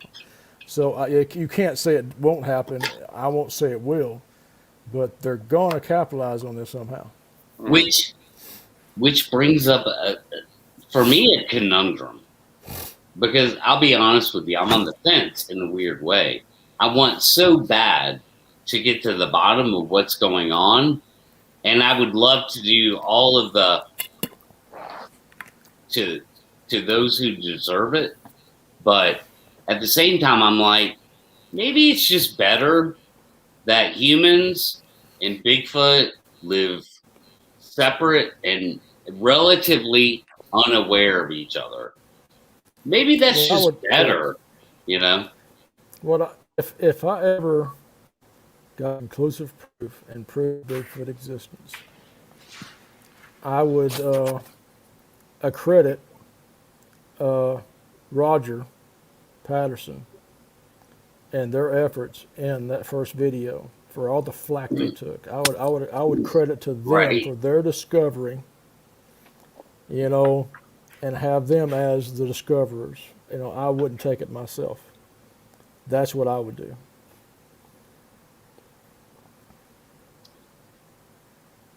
Ladies and gentlemen, please welcome to the stage, all the way from Western Canada, your boy and mine, Mr. Leon Thompson. You guys, I know, I'm not real, I'm not blurred enough. Let me blur myself a little bit. There you go. Yeah. Oh my God, you guys sound so bleak tonight. I think everybody's tired. Mickey, you sound like you're just like, oh, I'm giving up. I don't want to do this anymore. Like, Leon, why are you always weekend. judging our behaviors and stuff? I just watch it and I thought, holy smokes, you guys. I mean, trust me, I'm sitting here too, just thinking. I mean, the shit we've been going through the last little while here is just absolutely retardedly ridiculous. And, you know, heaven forbid you put yourself online. As soon as you put yourself online, you become a public person. And you guys were talking earlier tonight about the whole thing about, you know, we talk about the balloon detection kit and Merton's norm, scientific method. Merton's norm, rule number 1, it goes out to the community, it gets vetted. Patrick has no problem with asking, this is what I'm seeing, what do you guys think? And if people would just stop being so whiny and shallow and wimpy, you want to know what you're looking at, or don't you want to know what you're actually looking at? No, 90% of us don't want to know because we want to believe more than find out what the hell we're actually doing out here. And that's the only problem why we're not moving forward. And if we don't do what we've been talking about here for months on probably all of our shows, which is up our game and change the old way's got to go out the window, down the toilet, and into wherever that cesspool ends up going, because the whole Bigfoot online scene has been hijacked by ideas and no evidence supporting the ideas, let alone actual description of the evidence so we could learn at home. This has been one of my biggest frustrations. And so the idea to, you know, I mean, I'm just about ready to get together with CC and that. We're going to just totally do a different type of style of channel. It's got nothing to do with YouTube shit and all this garbage that's out here, because it's not helping at all. Because it doesn't matter even if you try to do Patrick's approach, you're going to have just so many people commenting about stuff they have no idea what they're talking about. It's this Dunning-Kruger effect again. They have this idea of a feeling, and the feeling feels a good feeling in their body because they like the idea of what they're hearing people say. But a good feeling is not evidence for factual accuracy, I guess. I wanted to say a little better than that, but I'm a little bagged today too, as usual. But you know, to you guys, I'm just wanting to encourage you a little bit. Like, again, Vicky, I'm just sitting there going, oh my God, that poor girl needs a big hug. Like, she just seems like she's been like, I don't know what to think anymore. Well, that's the problem. You come online, you get online, you have good intentions, you got a trusting regulator, you're hoping people are like your character of your heart. And you get out here, and the problem is you only need a few, or you don't even need a whole bunch of quacky people. You just need a few of them. But a few of them numbered by 5 commenting you all the time about absolute mindlessness will drive you crazy. And then if you suggest to them, well, go check out the evidence, like that last video I did on This Sucks, videos we thought once were Sasquatch, it turned out not to be Sasquatch. I mean, I don't know how much, I could have put a whole bunch of information proving every one of those were not Sasquatch, but I put enough in there, more than what I had when I did easy research to vet the information out, including the person's names that you're watching in the video that are supposed to be the Sasquatch. And people are like, and then in the description, I wrote, the reason why I wrote this is to save people a lot of heartache and frustration, because these videos are still circulating online so that you don't get stuck. Well, we got all stuck in because we only see them for the first time when we come online. We don't know that they're not real Sasquatches. They look really, really good, and we get suckered into it, and it's frustrating. But does anyone read the descriptions? No. Does anyone even try to vet anything? No. So I get the frustration side of the whole thing. Yeah, but the idea is to shift how we're doing it. And so Brent, what was that? Oh, it's was something like what you were doing and stuff. It works great, but it seems like they want to know how you came to those conclusions, like how. Yeah, all the evidence is there. All the evidence, the guys, people's names are there. Mm-hmm. Look up the video, find out where the original video started from. I'm not here to do people's research. I can't do that for everybody. I think that's what they want is a how-to guide to learn how you did that, like step by step. In my opinion, I think a lot, just some people maybe or whatever, that they need more of a how-to, like how did we come to this conclusion that this piece of evidence was fake. I thought. Okay, so let's give you an example. Let's give you an example. So let's do the Mission Hoover Sasquatch. That's one with the Sasquatch that's on the island. The Vancouver Island one? What's that? The Vancouver Island one? Not the Vancouver Island one. It's Hoover Lake, and it's by Thomas Steenberg's area. Okay. And Thomas had vetted this whole thing out, and I got hook, line, and sinker connected into this and thinking, well, this is good. This is close to my area. It's an island. It's 167 feet long, and it's about 64 feet across. How do I know that? Found the island, or found the lake, found the island. The Sasquatch was walking on it. Did a measurement on Google Pro. Look at, if you're going to be a researcher, again, the difference is, do what you would do as a researcher and come back with what you found. Then we can at least have a conversation. But don't just jump to, well, I believe it. I think that one's right. Before I went out there to investigate, I contacted Thomas.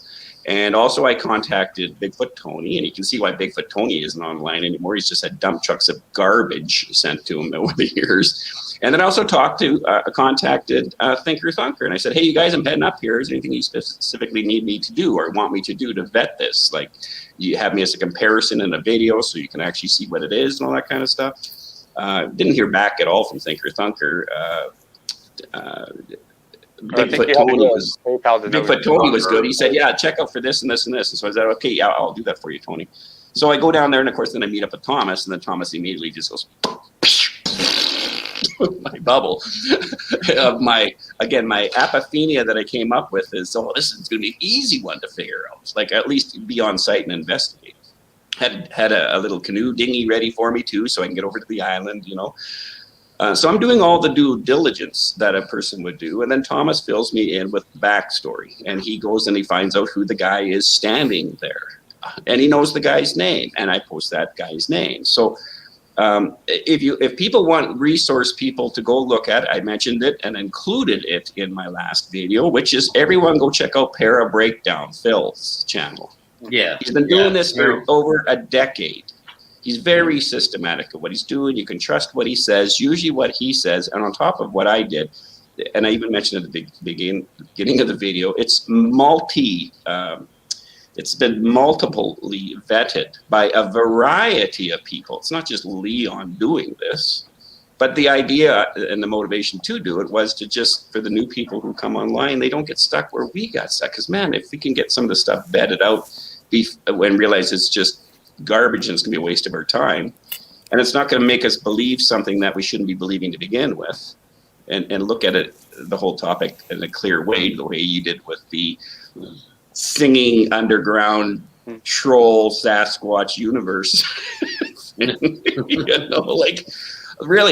I'm pretty sure, and I can't even finish the bloody third video for Slow Can, because that whole BS thing with the president of Bigfoot BFRO, Bigfoot Field Research Organization, the president Field researcher, Bigfoot field researcher. He didn't even go on site in their moose tracks.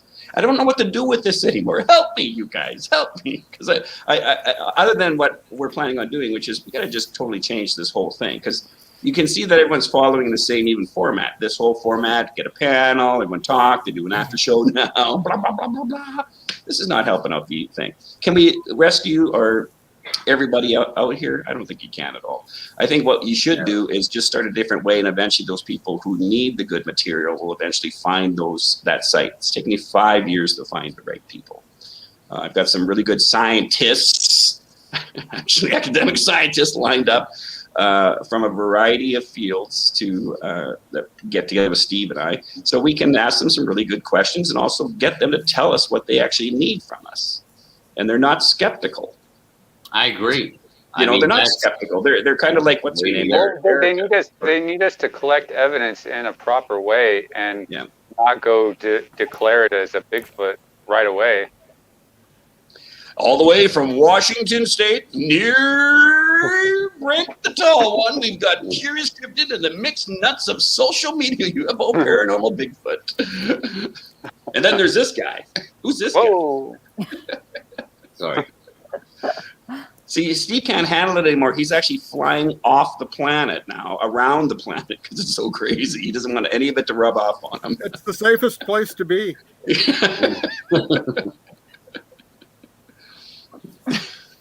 Anyways, there's my rant. I missed the last 5 minutes of it, but I'm sure the first half was great. So. It was great. We were talking about the flying spaghetti monster and how it's connected to Bigfoot. Like my angle. We are talking about, Steve, what we always talk about, which is the inability for some reason, people not wanting to up their game, especially when they meet people who are trying to educate, not attack them. And that's interpreted as either we're know-it-alls or whatever it happens to be. But you have evidence of people right here that are on this panel right here. I talked to Patrick offline for 3 hours, videotaped and read all of his body language. He wasn't bullshitting at all. He wasn't trying to be deceptive. He wasn't trying to do anything. Patrick is Patrick. He tells you the way it is from his angle and what he's seeing. He's probably not 100% right on everything, but who is? Well, I think but he's fair with his assessment of what he's trying to explain, so he can get information from outside sources who are supposed to be the specialists to somehow assist him to negotiate what he's looking at. That's what all of us should be doing, but it's hard to find the right people to do it with. So go ahead, Brent.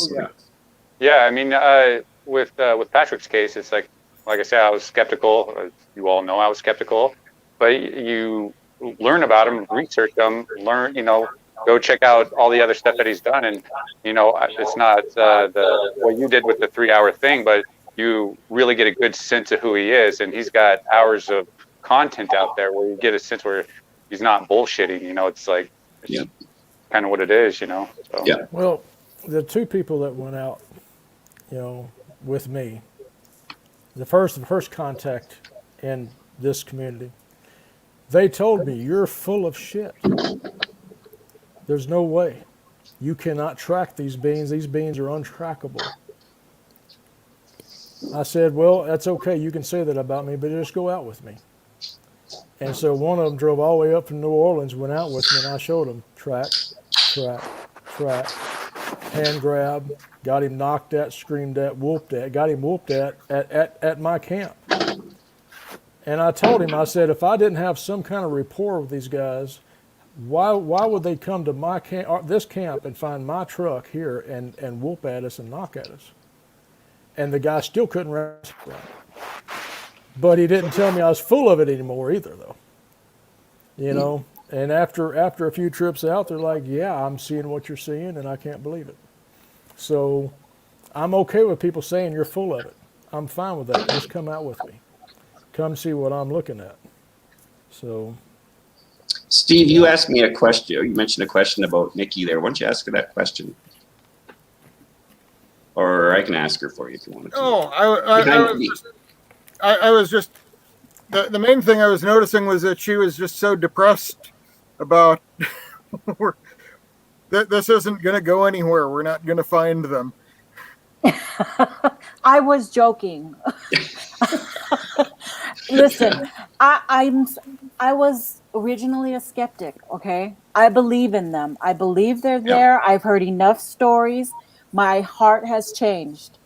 But I think that until, okay, like Pat's got a great idea with the drone thing coming, but it hasn't happened yet, So maybe there's something going to happen there.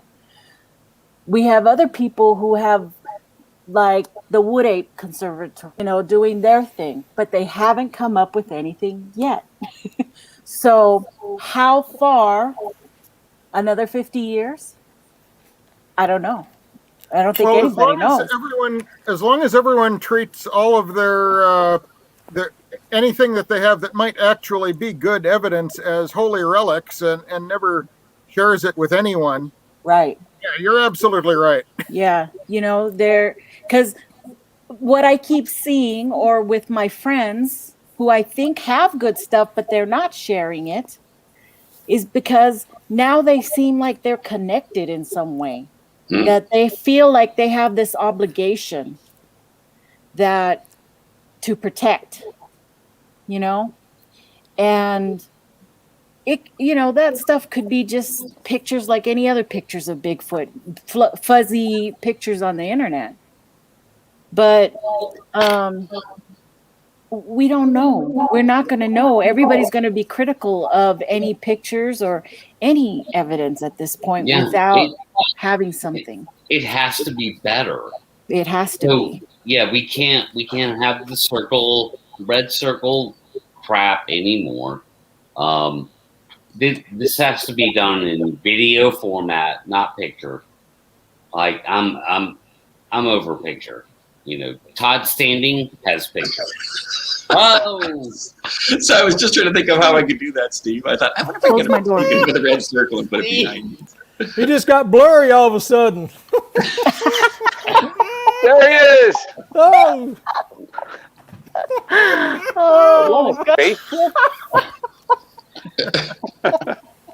I actually did that to my tracking partner and put it on in the expedition file. I put a big red circle on my tracking partner and put him in on my Facebook. Glad to make you laugh. Yeah. Well, that's the thing too is levity. I got some comments of people on my last video because I did it. I didn't do it, but Phil from Para Breakdown did a parody, and he said, "Oh yeah, go ahead and use that." So I posted at the very end, and it's funny how people say, "Well, that was really good. You should have left the parody out." I don't think you should be criticizing people. I'm just thinking, levity. We need levity. If you don't have levity, you're not going to fess up when you're wrong. I agree. You're not going to, there's no way you can do it because you're too busy with your ego trying to defend your positioning instead of looking for the facts. And I said to this other guy, I commented to him, and I said, well, do you want to be right or do you want to be educated? Can you show me? Because he was saying, well, I believe that this one was for the Yellowstone video of the Sasquatch and the buffalo. And I said, do the Sasquatch look like they walk like a Sasquatch would walk? If they do, I think it started off with, let's check your knowledge. Do those Sasquatch walk like a Sasquatch would walk? And if they do, could you please articulate exactly how that is? Because I want to find out what he knows from the inside out, not just look at a video and say, well, yeah, they are, and you can tell they're, Sasquatch doesn't walk like, la, la, la, la, la, la, I don't know. 4-foot stride marks. That don't look like 4-foot stride marks to me. And it's very smooth, But again, the film footage is blah, blah, blah. And then I asked him too, I said, can you tell me first where this video appeared on YouTube? And I can guarantee you it wasn't on a Sasquatch channel. I'm giving him the clues. Right. But he wants me to hold his hand. And I'm not blaming this guy really, because that's how pathetically bad it is out here but there has never been anything that's really like, if we can just hold off on showing anything and once every 6 months show something really good and just post that would fire us all up. We'd all look at it, ravage it, like I always say, if I ever declare something as a Sasquatch, release the bloody hounds on me. You have a right to do that. Merton's norm, rule number 1, you throw it out to the community. Leon, I think that's bullshit. Can you explain why? Help me, educate me. What am I missing here? It looks like it is this way. That's how you learn. You don't learn it in any other way. And the scientific community does the same bloody process, and it sucks for them as it does for us. So and there's that's nothing. Would rather be right. Say that again, look, Steve. Most people would rather be right. Education Yes. is bad. It's evil. No, look, whatever. If you're willing to say, "Oh wow, I have this," and you bring it to the table in the Bigfoot world, I mean, you better be ready for some vetting, even in the Bigfoot world. That's what blows my mind. It's like it's the Bigfoot world. This is the easiest place to publish a scientific journal. You know, right? It's Well, we like- talked about that regarding the debate you were going to go on. That they're going to say, well, you have to vet the data and say to the people you're debating, trust me, the Bigfoot community are the most cynically, sarcastically attacking when it comes to Bigfoot stuff.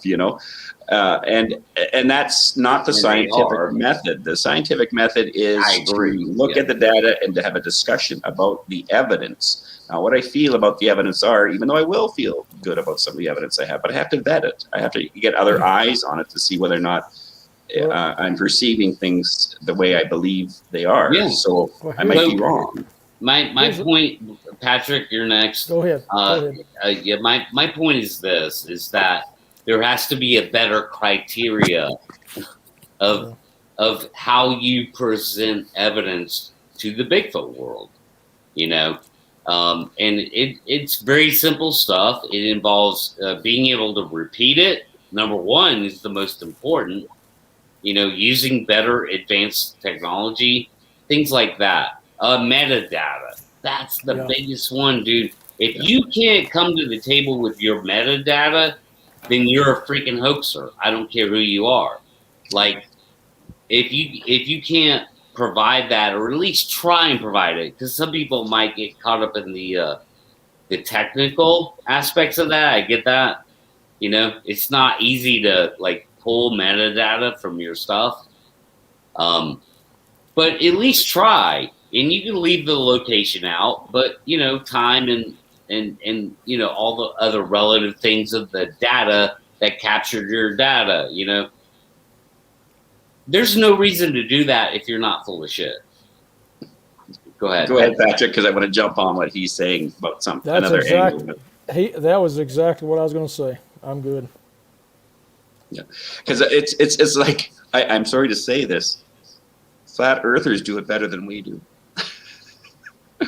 Their metadata, it's all made up. It sounds really good, it has scientific terminology and all that kind of stuff, but it's total garbage. But no. They never know. What I'm talking about is technical. No, I know what you're saying, but what I'm doing is being a little facetiously sarcastic. Yeah, you are. If you watch that one debate that was on there, the flat earther guy was, he's talking to a mathematician, and the mathematician is challenging his perception of his math, the flat earthers. But the guy's coming back with just this attack, or not this barrage of very sophisticated sounding narration, and that we don't even do that in the Bigfoot community. We just go, there's a stump, tree snap, structure, that's a Sasquatch. You don't have that other made up stuff in there. That's all I'm saying. I'm just saying that it's a joke.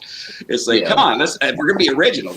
Let's up the game to that. Let's make up something. Well, I know that's a tree snap there because they do that so they can hang a hanger with their baby underneath it and it snaps the tree. Okay, there gives me something to work with. Not just that it's a tree snap. Like, give me something here.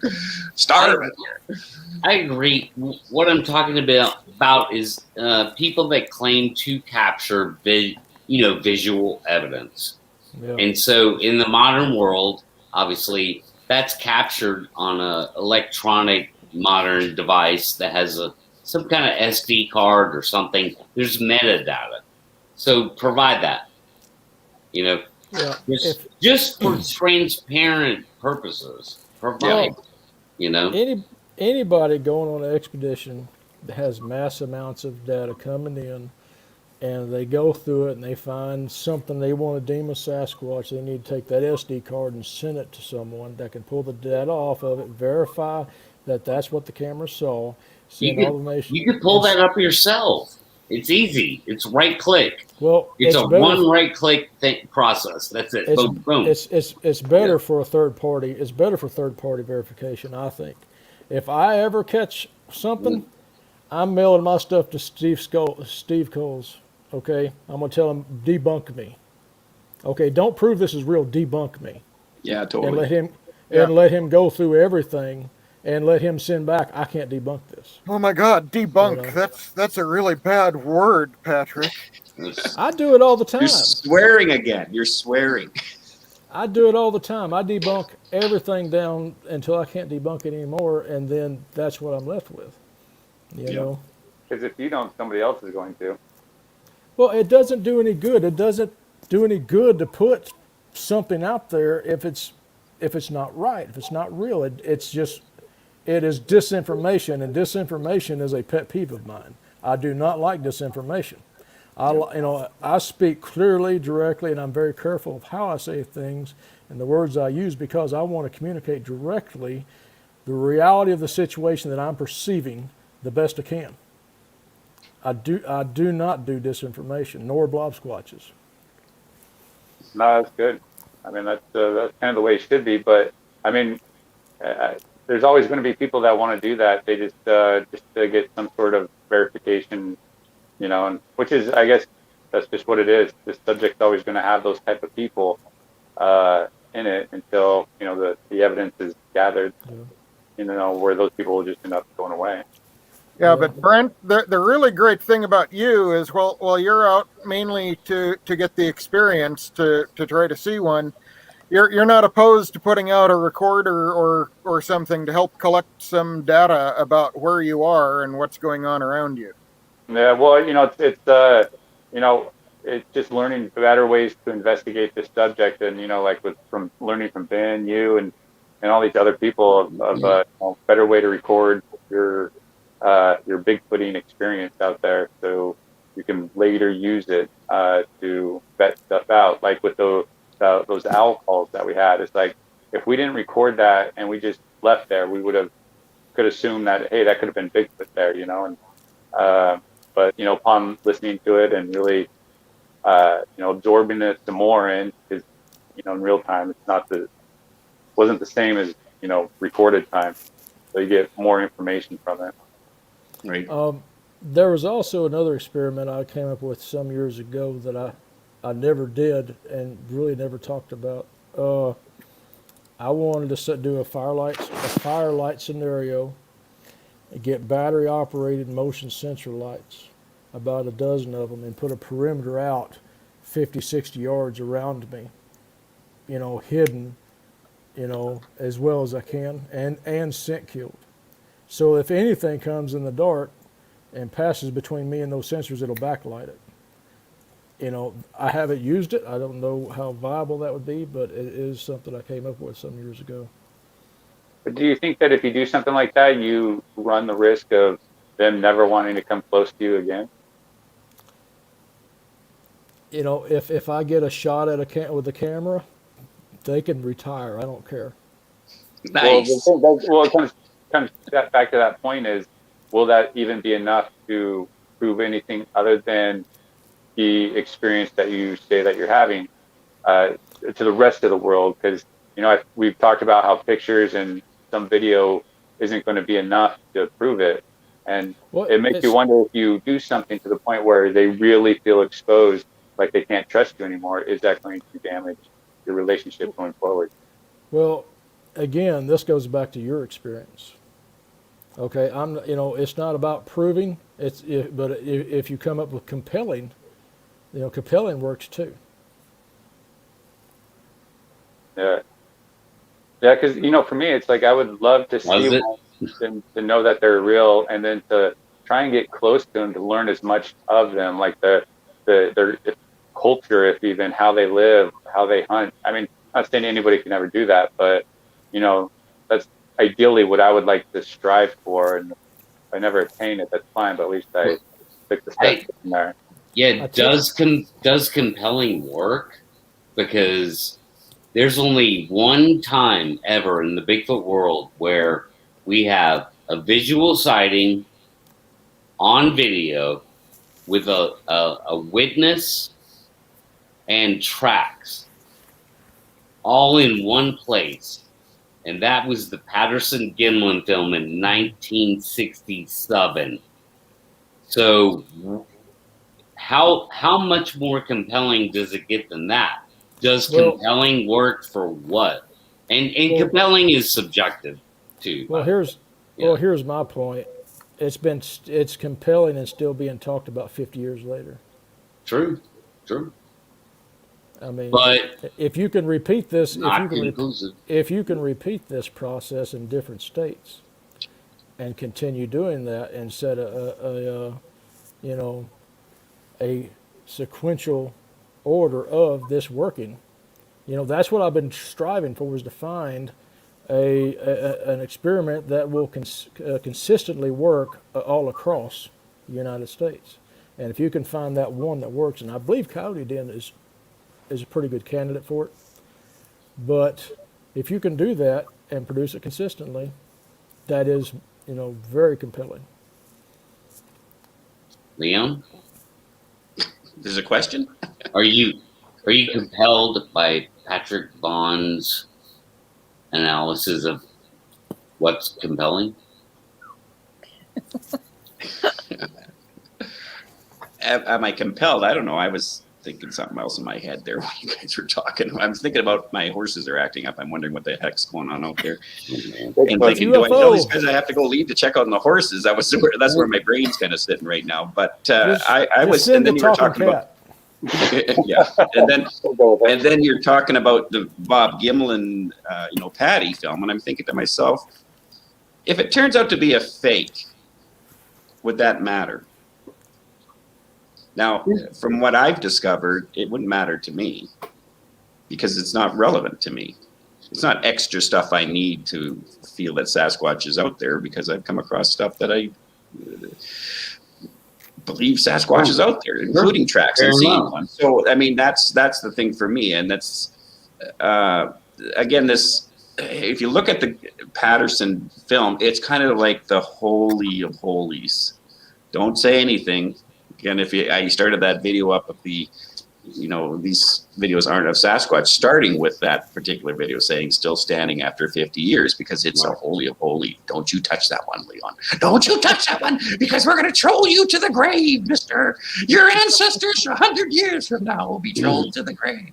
And I thought, I'm here to educate. I'm not here to, be a problem to anybody, but I know I see things a different way than most people see things, and that's why I'm a pretty good educator, doing what I do in educating people, because I'm trying to help them create a neural net pathway so they can look at data and build on it so it's solid. So when they have these discussions or these encounters with people that you ask them a question, they feel like you're attacked, or you point out something and the person feels attacked. Well, why are you showing me your stuff? You ask me for my opinion. That just goes over and over, around and around and around. So when I first met Patrick, the first thing I thought, here's this guy. That's why I wanted to talk to him for 3 hours online and read his body language. That seems to talk a lot, but he sure the hell isn't showing anything. And I know a lot of people on the chat here are saying, well, why isn't this guy showing anything? Well, quite frankly, I don't have to show anybody in this chat anything. And why would I think I should have to show you anything? Show me what you have. You've got probably not very much. But if I found stuff that was pretty solid stuff, I will keep that in a file, and I will keep it selective with a very few people. Steve would be one, Thomas would be another, and a few other academics that I know. Those are the people I will get to vet the information out. Then I will bring it to you guys and ask you guys certain stuff. Or I might do you guys first, and then the larger community. I'm not here for the general public. I'm here to find out, how do you find a Sasquatch? If I was here to be here for the general public, I'm pretty sure I would have 50,000 viewers on my site. I could easily do the narration that would blow everyone away online if I was deceptively crazy that way, and my importance came from what I'm doing. And it's good to see, Nikki, you have a great cat like Steve and I do, because it's not about those dogs. That's why you can't find a Sasquatch. It freaked me Yeah. out. I'm like, dogs, what? dry Right. cats, they work much better. Very stealth, very stealth. So, Yeah. you know, the idea that we owe anybody online. What do I owe anybody online? I don't owe anybody online. Why would I owe anything to anybody online after being online for 5 years investigating what happens to somebody come on that comes into the Bigfoot community? You guys, including the ones in the chat, you guys are in this Bigfoot community. It's toxic. It's not helping. We better get our head around that and realize we have to go to the next step. Oh, that really offends me and you're being so negative, all that. Yeah, I'm being negative because it's negative out here. It's toxically negative out here. It can't We be. don't vet our information and vet it to the level it needs to be vetted. Nikki won't have good guests on her show. Brent will keep falling for trees and carrots that come from outer space, and the spaceships are driven by Sasquatch. Steve will be flying around the earth looking at us as we keep going crazier and crazier. And poor Pat will probably drink himself to death, which I don't blame him. Like I say to Thomas, I can't believe you're not alcoholic already, buddy, because what you're looking at here is not a healthy system. And that's my area of education. It's not healthy. It's not happy. It's not helping. Healthy systems help each other. They help the people in the system. But we all know it's a toxic system. So there's no use bringing in good data into a toxic system, because the good data is not going to be interpreted by the few people who are interested in it, because it'll be over butcherized in a negatively non-educated way by people who don't know what the hell they're talking about. I agree. If you're going to come at me with scientific thinking, make sure you know what the scientific method is. If I don't hear the word Martin's norm come out of your mouth or the baloney detection kit, I know you don't have an idea at all what the scientific method is. So learn what those two things are, use those standards, and it will help us move forward a lot faster than everyone's opinion about how I feel that my evidence is correct. My evidence has been, I felt, 100% correct before, but I was totally wrong. Ooh, that hurts me. That hurts me. Well, But I'm not here to be a liar to people who watch my channel. I'm here to educate the new people who come online so they don't get stuck in the same garbage a lot of us did. I seen Steve wanted to say something, and I saw the magic finger from Patrick. So, Steve, we're going to jump in there and say something? Or? Well, yeah, one of the things I was going to say was, let's say Patrick does that experiment, and then his cohort of subjects don't come around his camp anymore. Well, since they were there for an extended period of time and that one event drove them away, how can we keep them away from people? Here you go. well, you got to understand that I don't use my core group to experiment with. I have a core group that is my control, and then I have experimental areas that are 2 hours away from me that hold these beings in there that I find are there through tracking and experiment with them. So if I screw one area up, and I screwed that area up this weekend, you'll never ever pull that same experiment with that one. Right. You know, so it's not going to do any good to go back there and do that. So now I've got to go either west or south or east. There's a place east, and recreate that same scenario. I mean, I got like 5 or 6 more chances with this, and then I'm gonna have to go to Mississippi or something, you know. But let me just express this publicly. Mm-hmm. My God, this guy seems to have his act together. Yeah. Well, and I'll add on to that for people in the chat. Patrick throws his concepts and ideas to a small group of us before he does what he does. Then he comes back, reports to the group. And you guys out in chat, you should do that. You need to find yourself a group of people that you can trust. And you use them and you tell them, look, I'm going to try this out. And then you get feedback from us. This is Merton's norm again, rule number 1, smaller community, but people he trusts. And then we throw in our ideas about what might be a problem with this theory he might try out, or other ways of maybe upping it or improving it in some way. Then he goes and tries it. Then he comes back and he lets us know what he seems to find. And like he said, yeah, that one didn't work out the way it was. Then we not analyze, but kind of decompress it and figure out, yeah, I did this and I should have did this and I didn't see that. But that's how you learn. That's why you have to do these little practicums, because you're not going to get it right on the first time. You might have a brilliant idea in your head and then you realize, oh, I should have had the camera that way. I should have had the camera like this. That would have been a lot better. Or I should have placed this like this so the camera would have got it better from this. The only way you do that is in the field, and you do it 20 times probably. That's why it's important to always work with your equipment instead of thinking it's just going to be available to you, because you got to find out all the stupidity that you will do to the equipment. The equipment will do to you as well, including like, I got my cameras, I got my gear, I have the batteries left at home on the coffee table. Yeah, this is going to be a successful day. No, I totally screwed myself. But anyways, I have to go check on my horses here, so I'll let you guys kind of carry on. Here, so. I can't wait for the report back. Actually, No, see how they're doing. Yeah, they're all going to have braided manes. Somebody asked me that. Somebody sent me that message. Do your horses, you ever find them with braided manes? Apparently, Sasquatch are very attracted to horses. Anyways, I'll be back in a couple minutes here. See you guys. Oh my God, Steve! That was a really good joke. Yeah. Like that was fucking hilarious. Oh God, what was I gonna say? Something. Now what I've got to do is get a hold of the gal who feeds his horses for him and takes care of his property when he's out, and have her actually braid their mane. Oh, yes. He better be glad I didn't live close. Just let you know I heard that. Oh Busted. Man, I'd braid it and then take some grass and tie the end of it in the knot. to make them wander there. Yeah. Well, I'll say this, man. I'm here to help you guys up your game. I am. Like, I seriously am. Like Steve, Patrick, and Brent. Nikki doesn't really go looking for Bigfoot, so she's not included. But she would love to be included on any data that is extracted. We still got to go camping, man. Well, yeah. And do some knocks. Yeah, sure. Come to Georgia in October. That's when I go camping. Yeah. So send me a GPS. Yeah. No, you'll be with me. But yeah, I mean, like,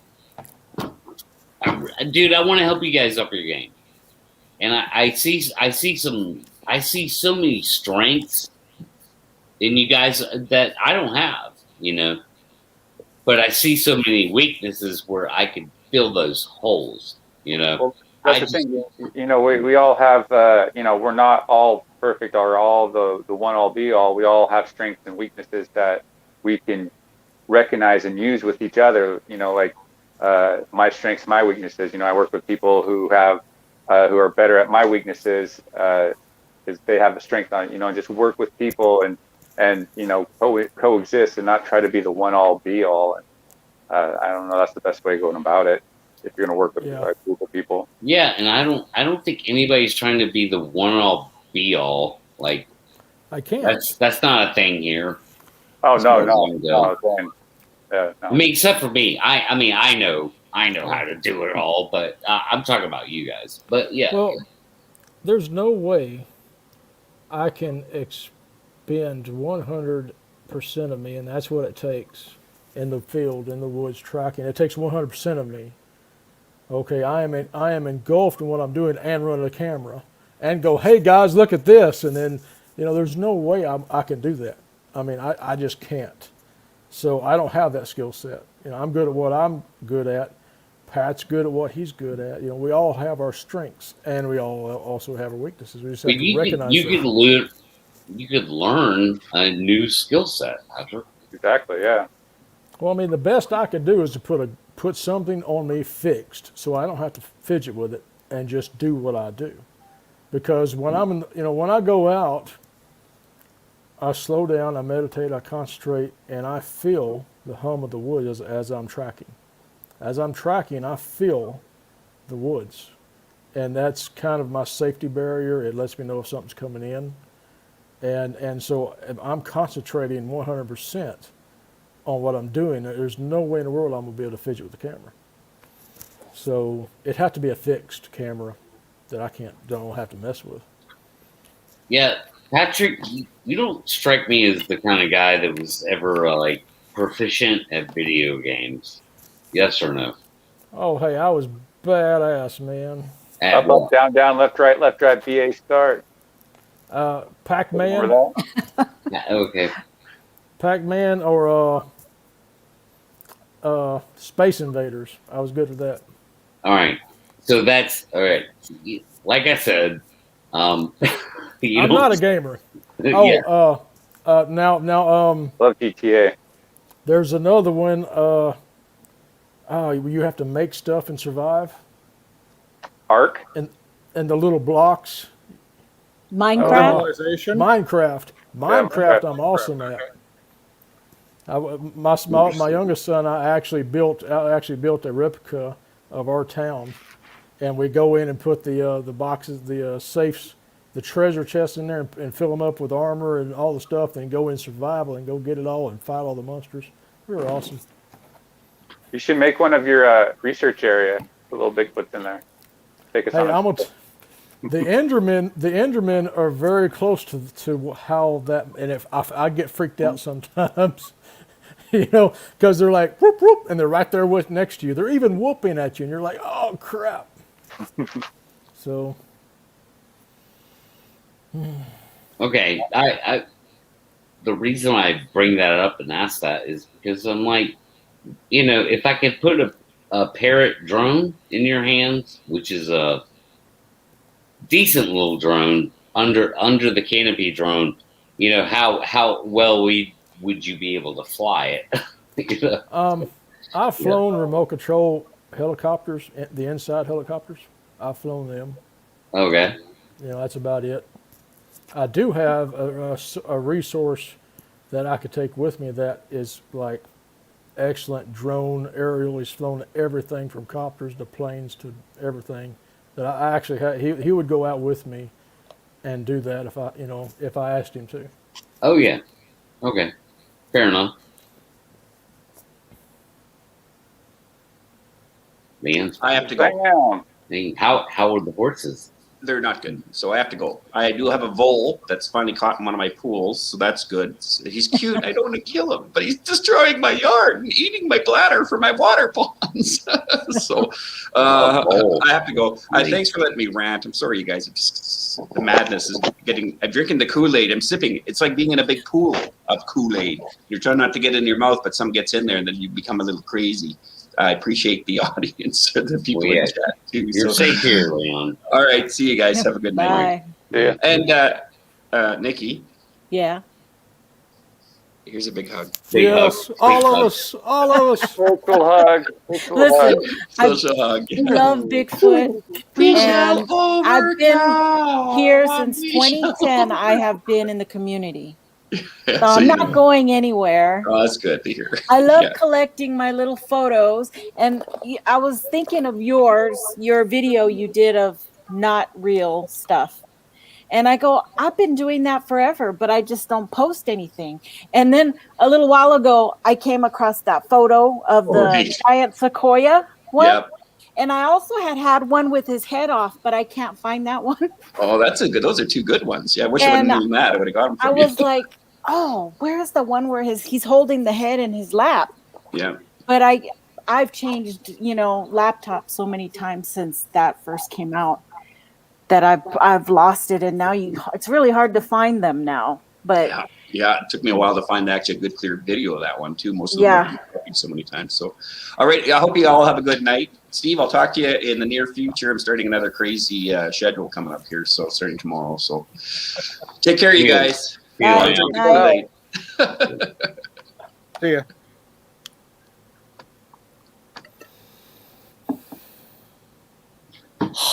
We So finally got rid of that guy. Finally.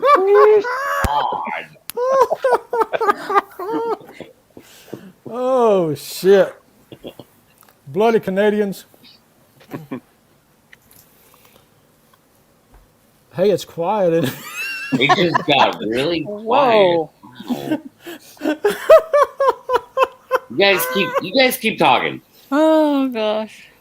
Okay. Yeah. I'd like to know how often is it that a research finds a track on the normal basis? like a track, like A tr- toes a tr- and Yeah. Like a trackway, and you can Not very certify. often. It takes 4 tracks for me to certify that I'm looking actually at a track, because I'm not going after the depression or something that looks like a track. I want at least 4 tracks and at least 50 yards of tracks or inconclusive tracks, smudge marks, toe marks, heel marks, whatever it is. But how often does that scenario happen to a researcher? not very, man. And I've like wandered everywhere in the backcountry, going over sandbars everywhere, man. Like I've been everywhere back there.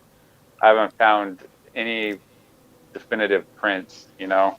I found a trackway I think last year, a year before, but who knows? I mean, it's so weathered that it could be human for all I know. Just the ground here, a lot of it is it's just more impressions and that's it. So I'd say rarely. I asked that about up there because, it's you know, I'd say 2% of tracks actually are conclusive tracks.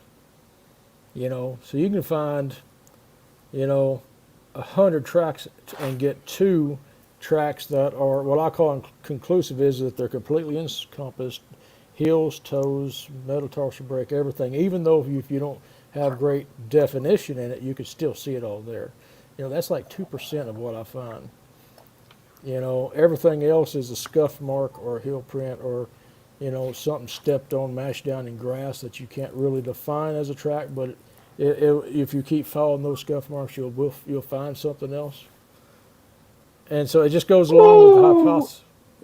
Sorry. It just goes along with the hypothesis of how rare they are, particularly up north, maybe compared they are how easily they're accessed down here in the very small areas of WMAs, and yeah, just more information to think about. Yeah, the area here is so vast. I mean, it's ridiculously vast where, you go straight to Canada and not encounter civilization. It's just insanely vast and hard to navigate, especially off trail. You have to follow game trails or hiking trails or a ridgetop type stuff. Well, the only thing I actually think really happened. I was watching. I don't know how far this area is from y'all, but on Survivor Man Bigfoot, there was a thing where he had apples stuck on those wood racks, and he had knocks coming in to the fire, and the apples were gone, and then heavy tracks around that wood rack. That is about the best I saw on that particular show, and I don't know where that was or how far that is away from you. Was that with Todd Standing? Yeah, that was with Todd Standing, but Todd Standing was in camp. He went out and set these apples up on this wood rack. Back in. Yeah. And then they actually had wood knocks come in, and then the next morning, they went out there and had tracks. And I don't know if that was real or not, but it looked kind of cool. And I don't know how far that area is away from you. Yeah, I'm not sure. But anything with Todd Standing, I always put an asterisk by it because I could see him paying a friend to go help him sell the Bigfoot narrative up there so he can help sell his brand. Well, I do too. But if you could research that same area. Oh, he's in Canada. Yeah, I'm in Washington State, North Cascade. Yeah, but he's over in Ontario. That's more like North Dakota, Minnesota. Ah, okay. We're down from BC. Yeah. We're up yonder there. They have the provinces are much larger than our states. Yeah. I was just looking up.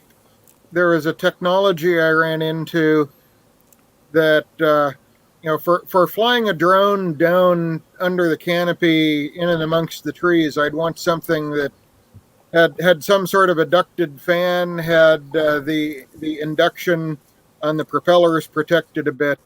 Yeah. And I can't find what the technology is called, but the Lilium jet is this thing I ran into on YouTube that it's basically trying to make a personal taxi that uses just a whole bunch of ducted jet fans.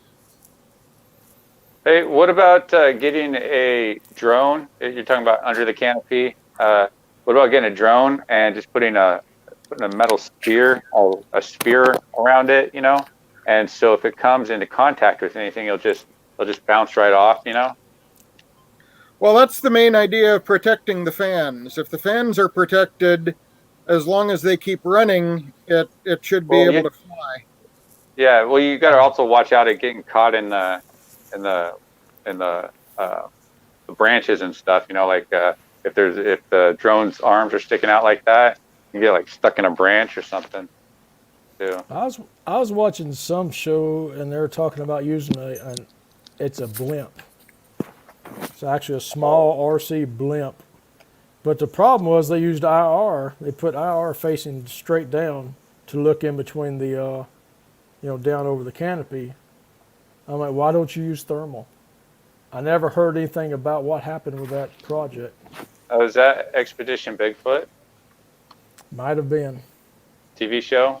Recent? Yeah, I think Meldrum was on it. Oh, yeah.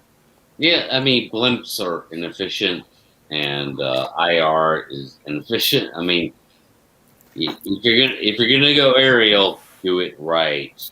Yeah. Yeah. Well, I'm fixing to get off, guys. I'm gonna wrap it up, man. Okay. Yeah, I'm gonna wrap up the show. Thanks for joining, everybody. We'll just go around the horn real quick, man. Final thoughts, Patrick, and around the horn, back to Steve, and we'll wrap it up. Is there a question or? Where's your final Yeah, thoughts? is Bigfoot real? Oh, Yeah, I'm stumped on that actually. Go ahead, Brent. is Bigfoot real? Was that the question? Or No, that was just a possibility. Open mic, of a final topic. thoughts. open mic final thought. Yeah. Anything, huh? Bigfoot related? Probably. Yeah. That'd be good. I mean, we can talk about guns. So maybe, okay, guys, maybe we should, with all this UFO disclosure stuff, maybe we should be more open to the Bigfoot UFO thing, man. Maybe that's what UFOs are doing, is dropping off Bigfoots that are coming and like hanging out on our land for whatever reasons, right? That's why we can't find where they are, because they come pick them up, right? I don't know. Maybe I'll go down that road. I'm feeling kind of giddy. I might go. Yeah. Take Chupa that just as a got belief off at the system. wrong stop. Yeah. Who knows? We'll see. That's my final thought. Curious. I thought Nikki Curious. would be next. Nikki, Sure. Nikki's Sure. fine. Nikki, I believe they're there. I think there's just too much going on for it not to be there.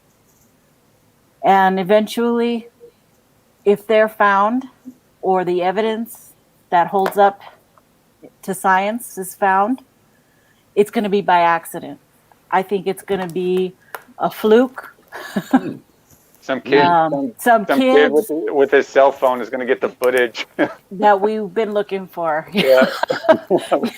Hilarious. Yeah.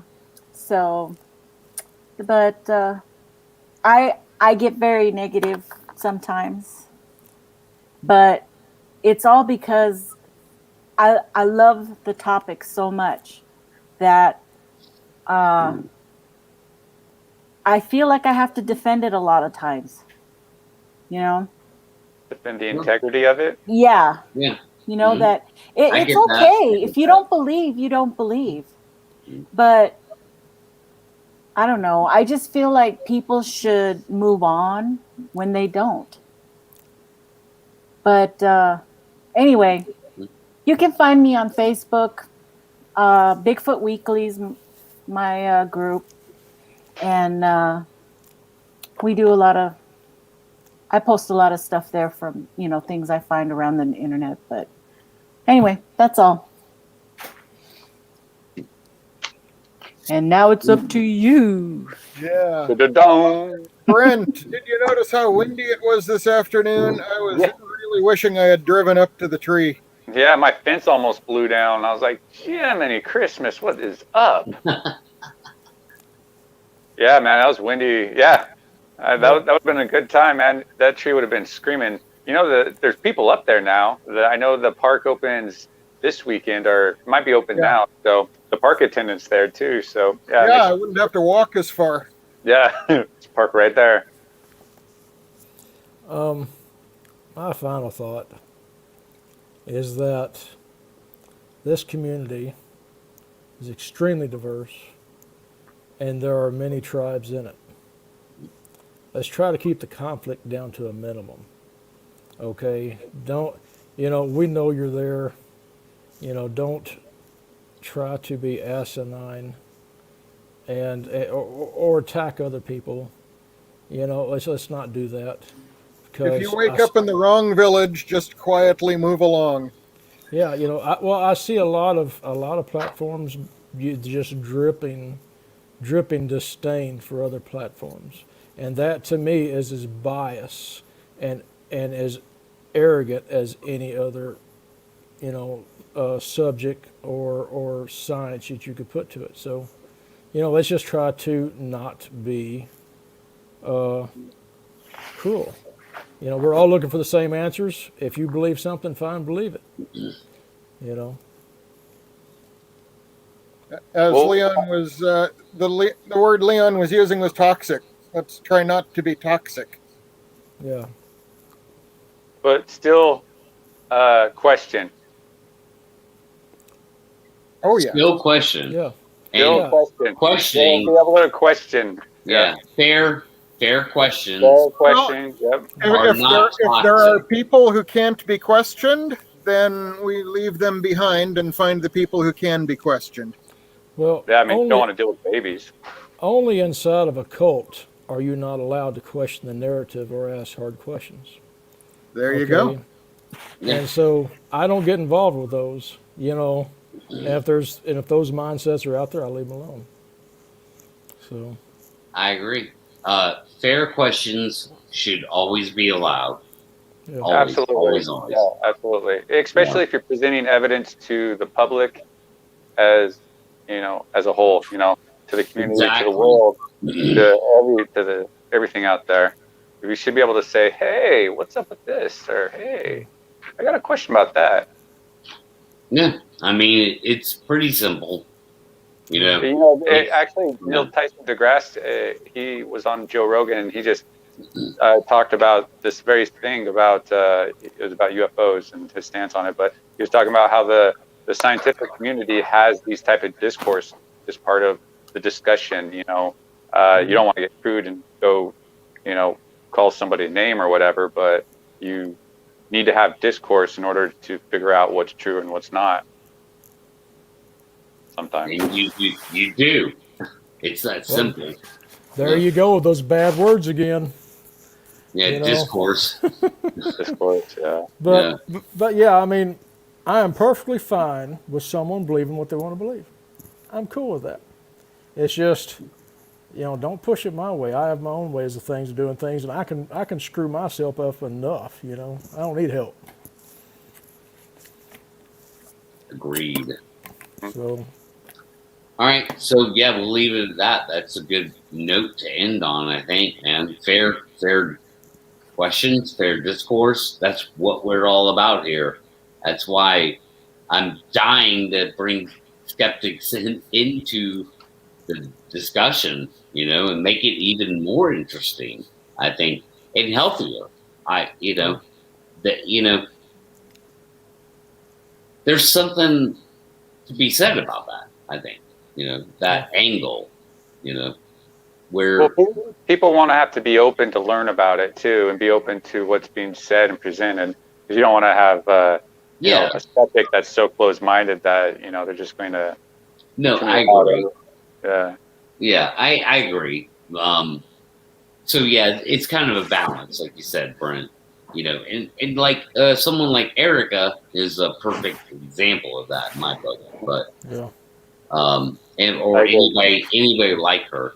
But we'll see. We'll see what happens. I'm gonna push that real hard in the next week or two here, and dive like even deeper into that community and find where they're at, and try and engage that discussion more, to where it doesn't come across as like preaching to the choir, if you will. Even though we've all had a good discussion tonight, and there was some disagreement here and there, I'm not afraid of challenging discourse. Well, we learn through that way too, and we advance. Yeah.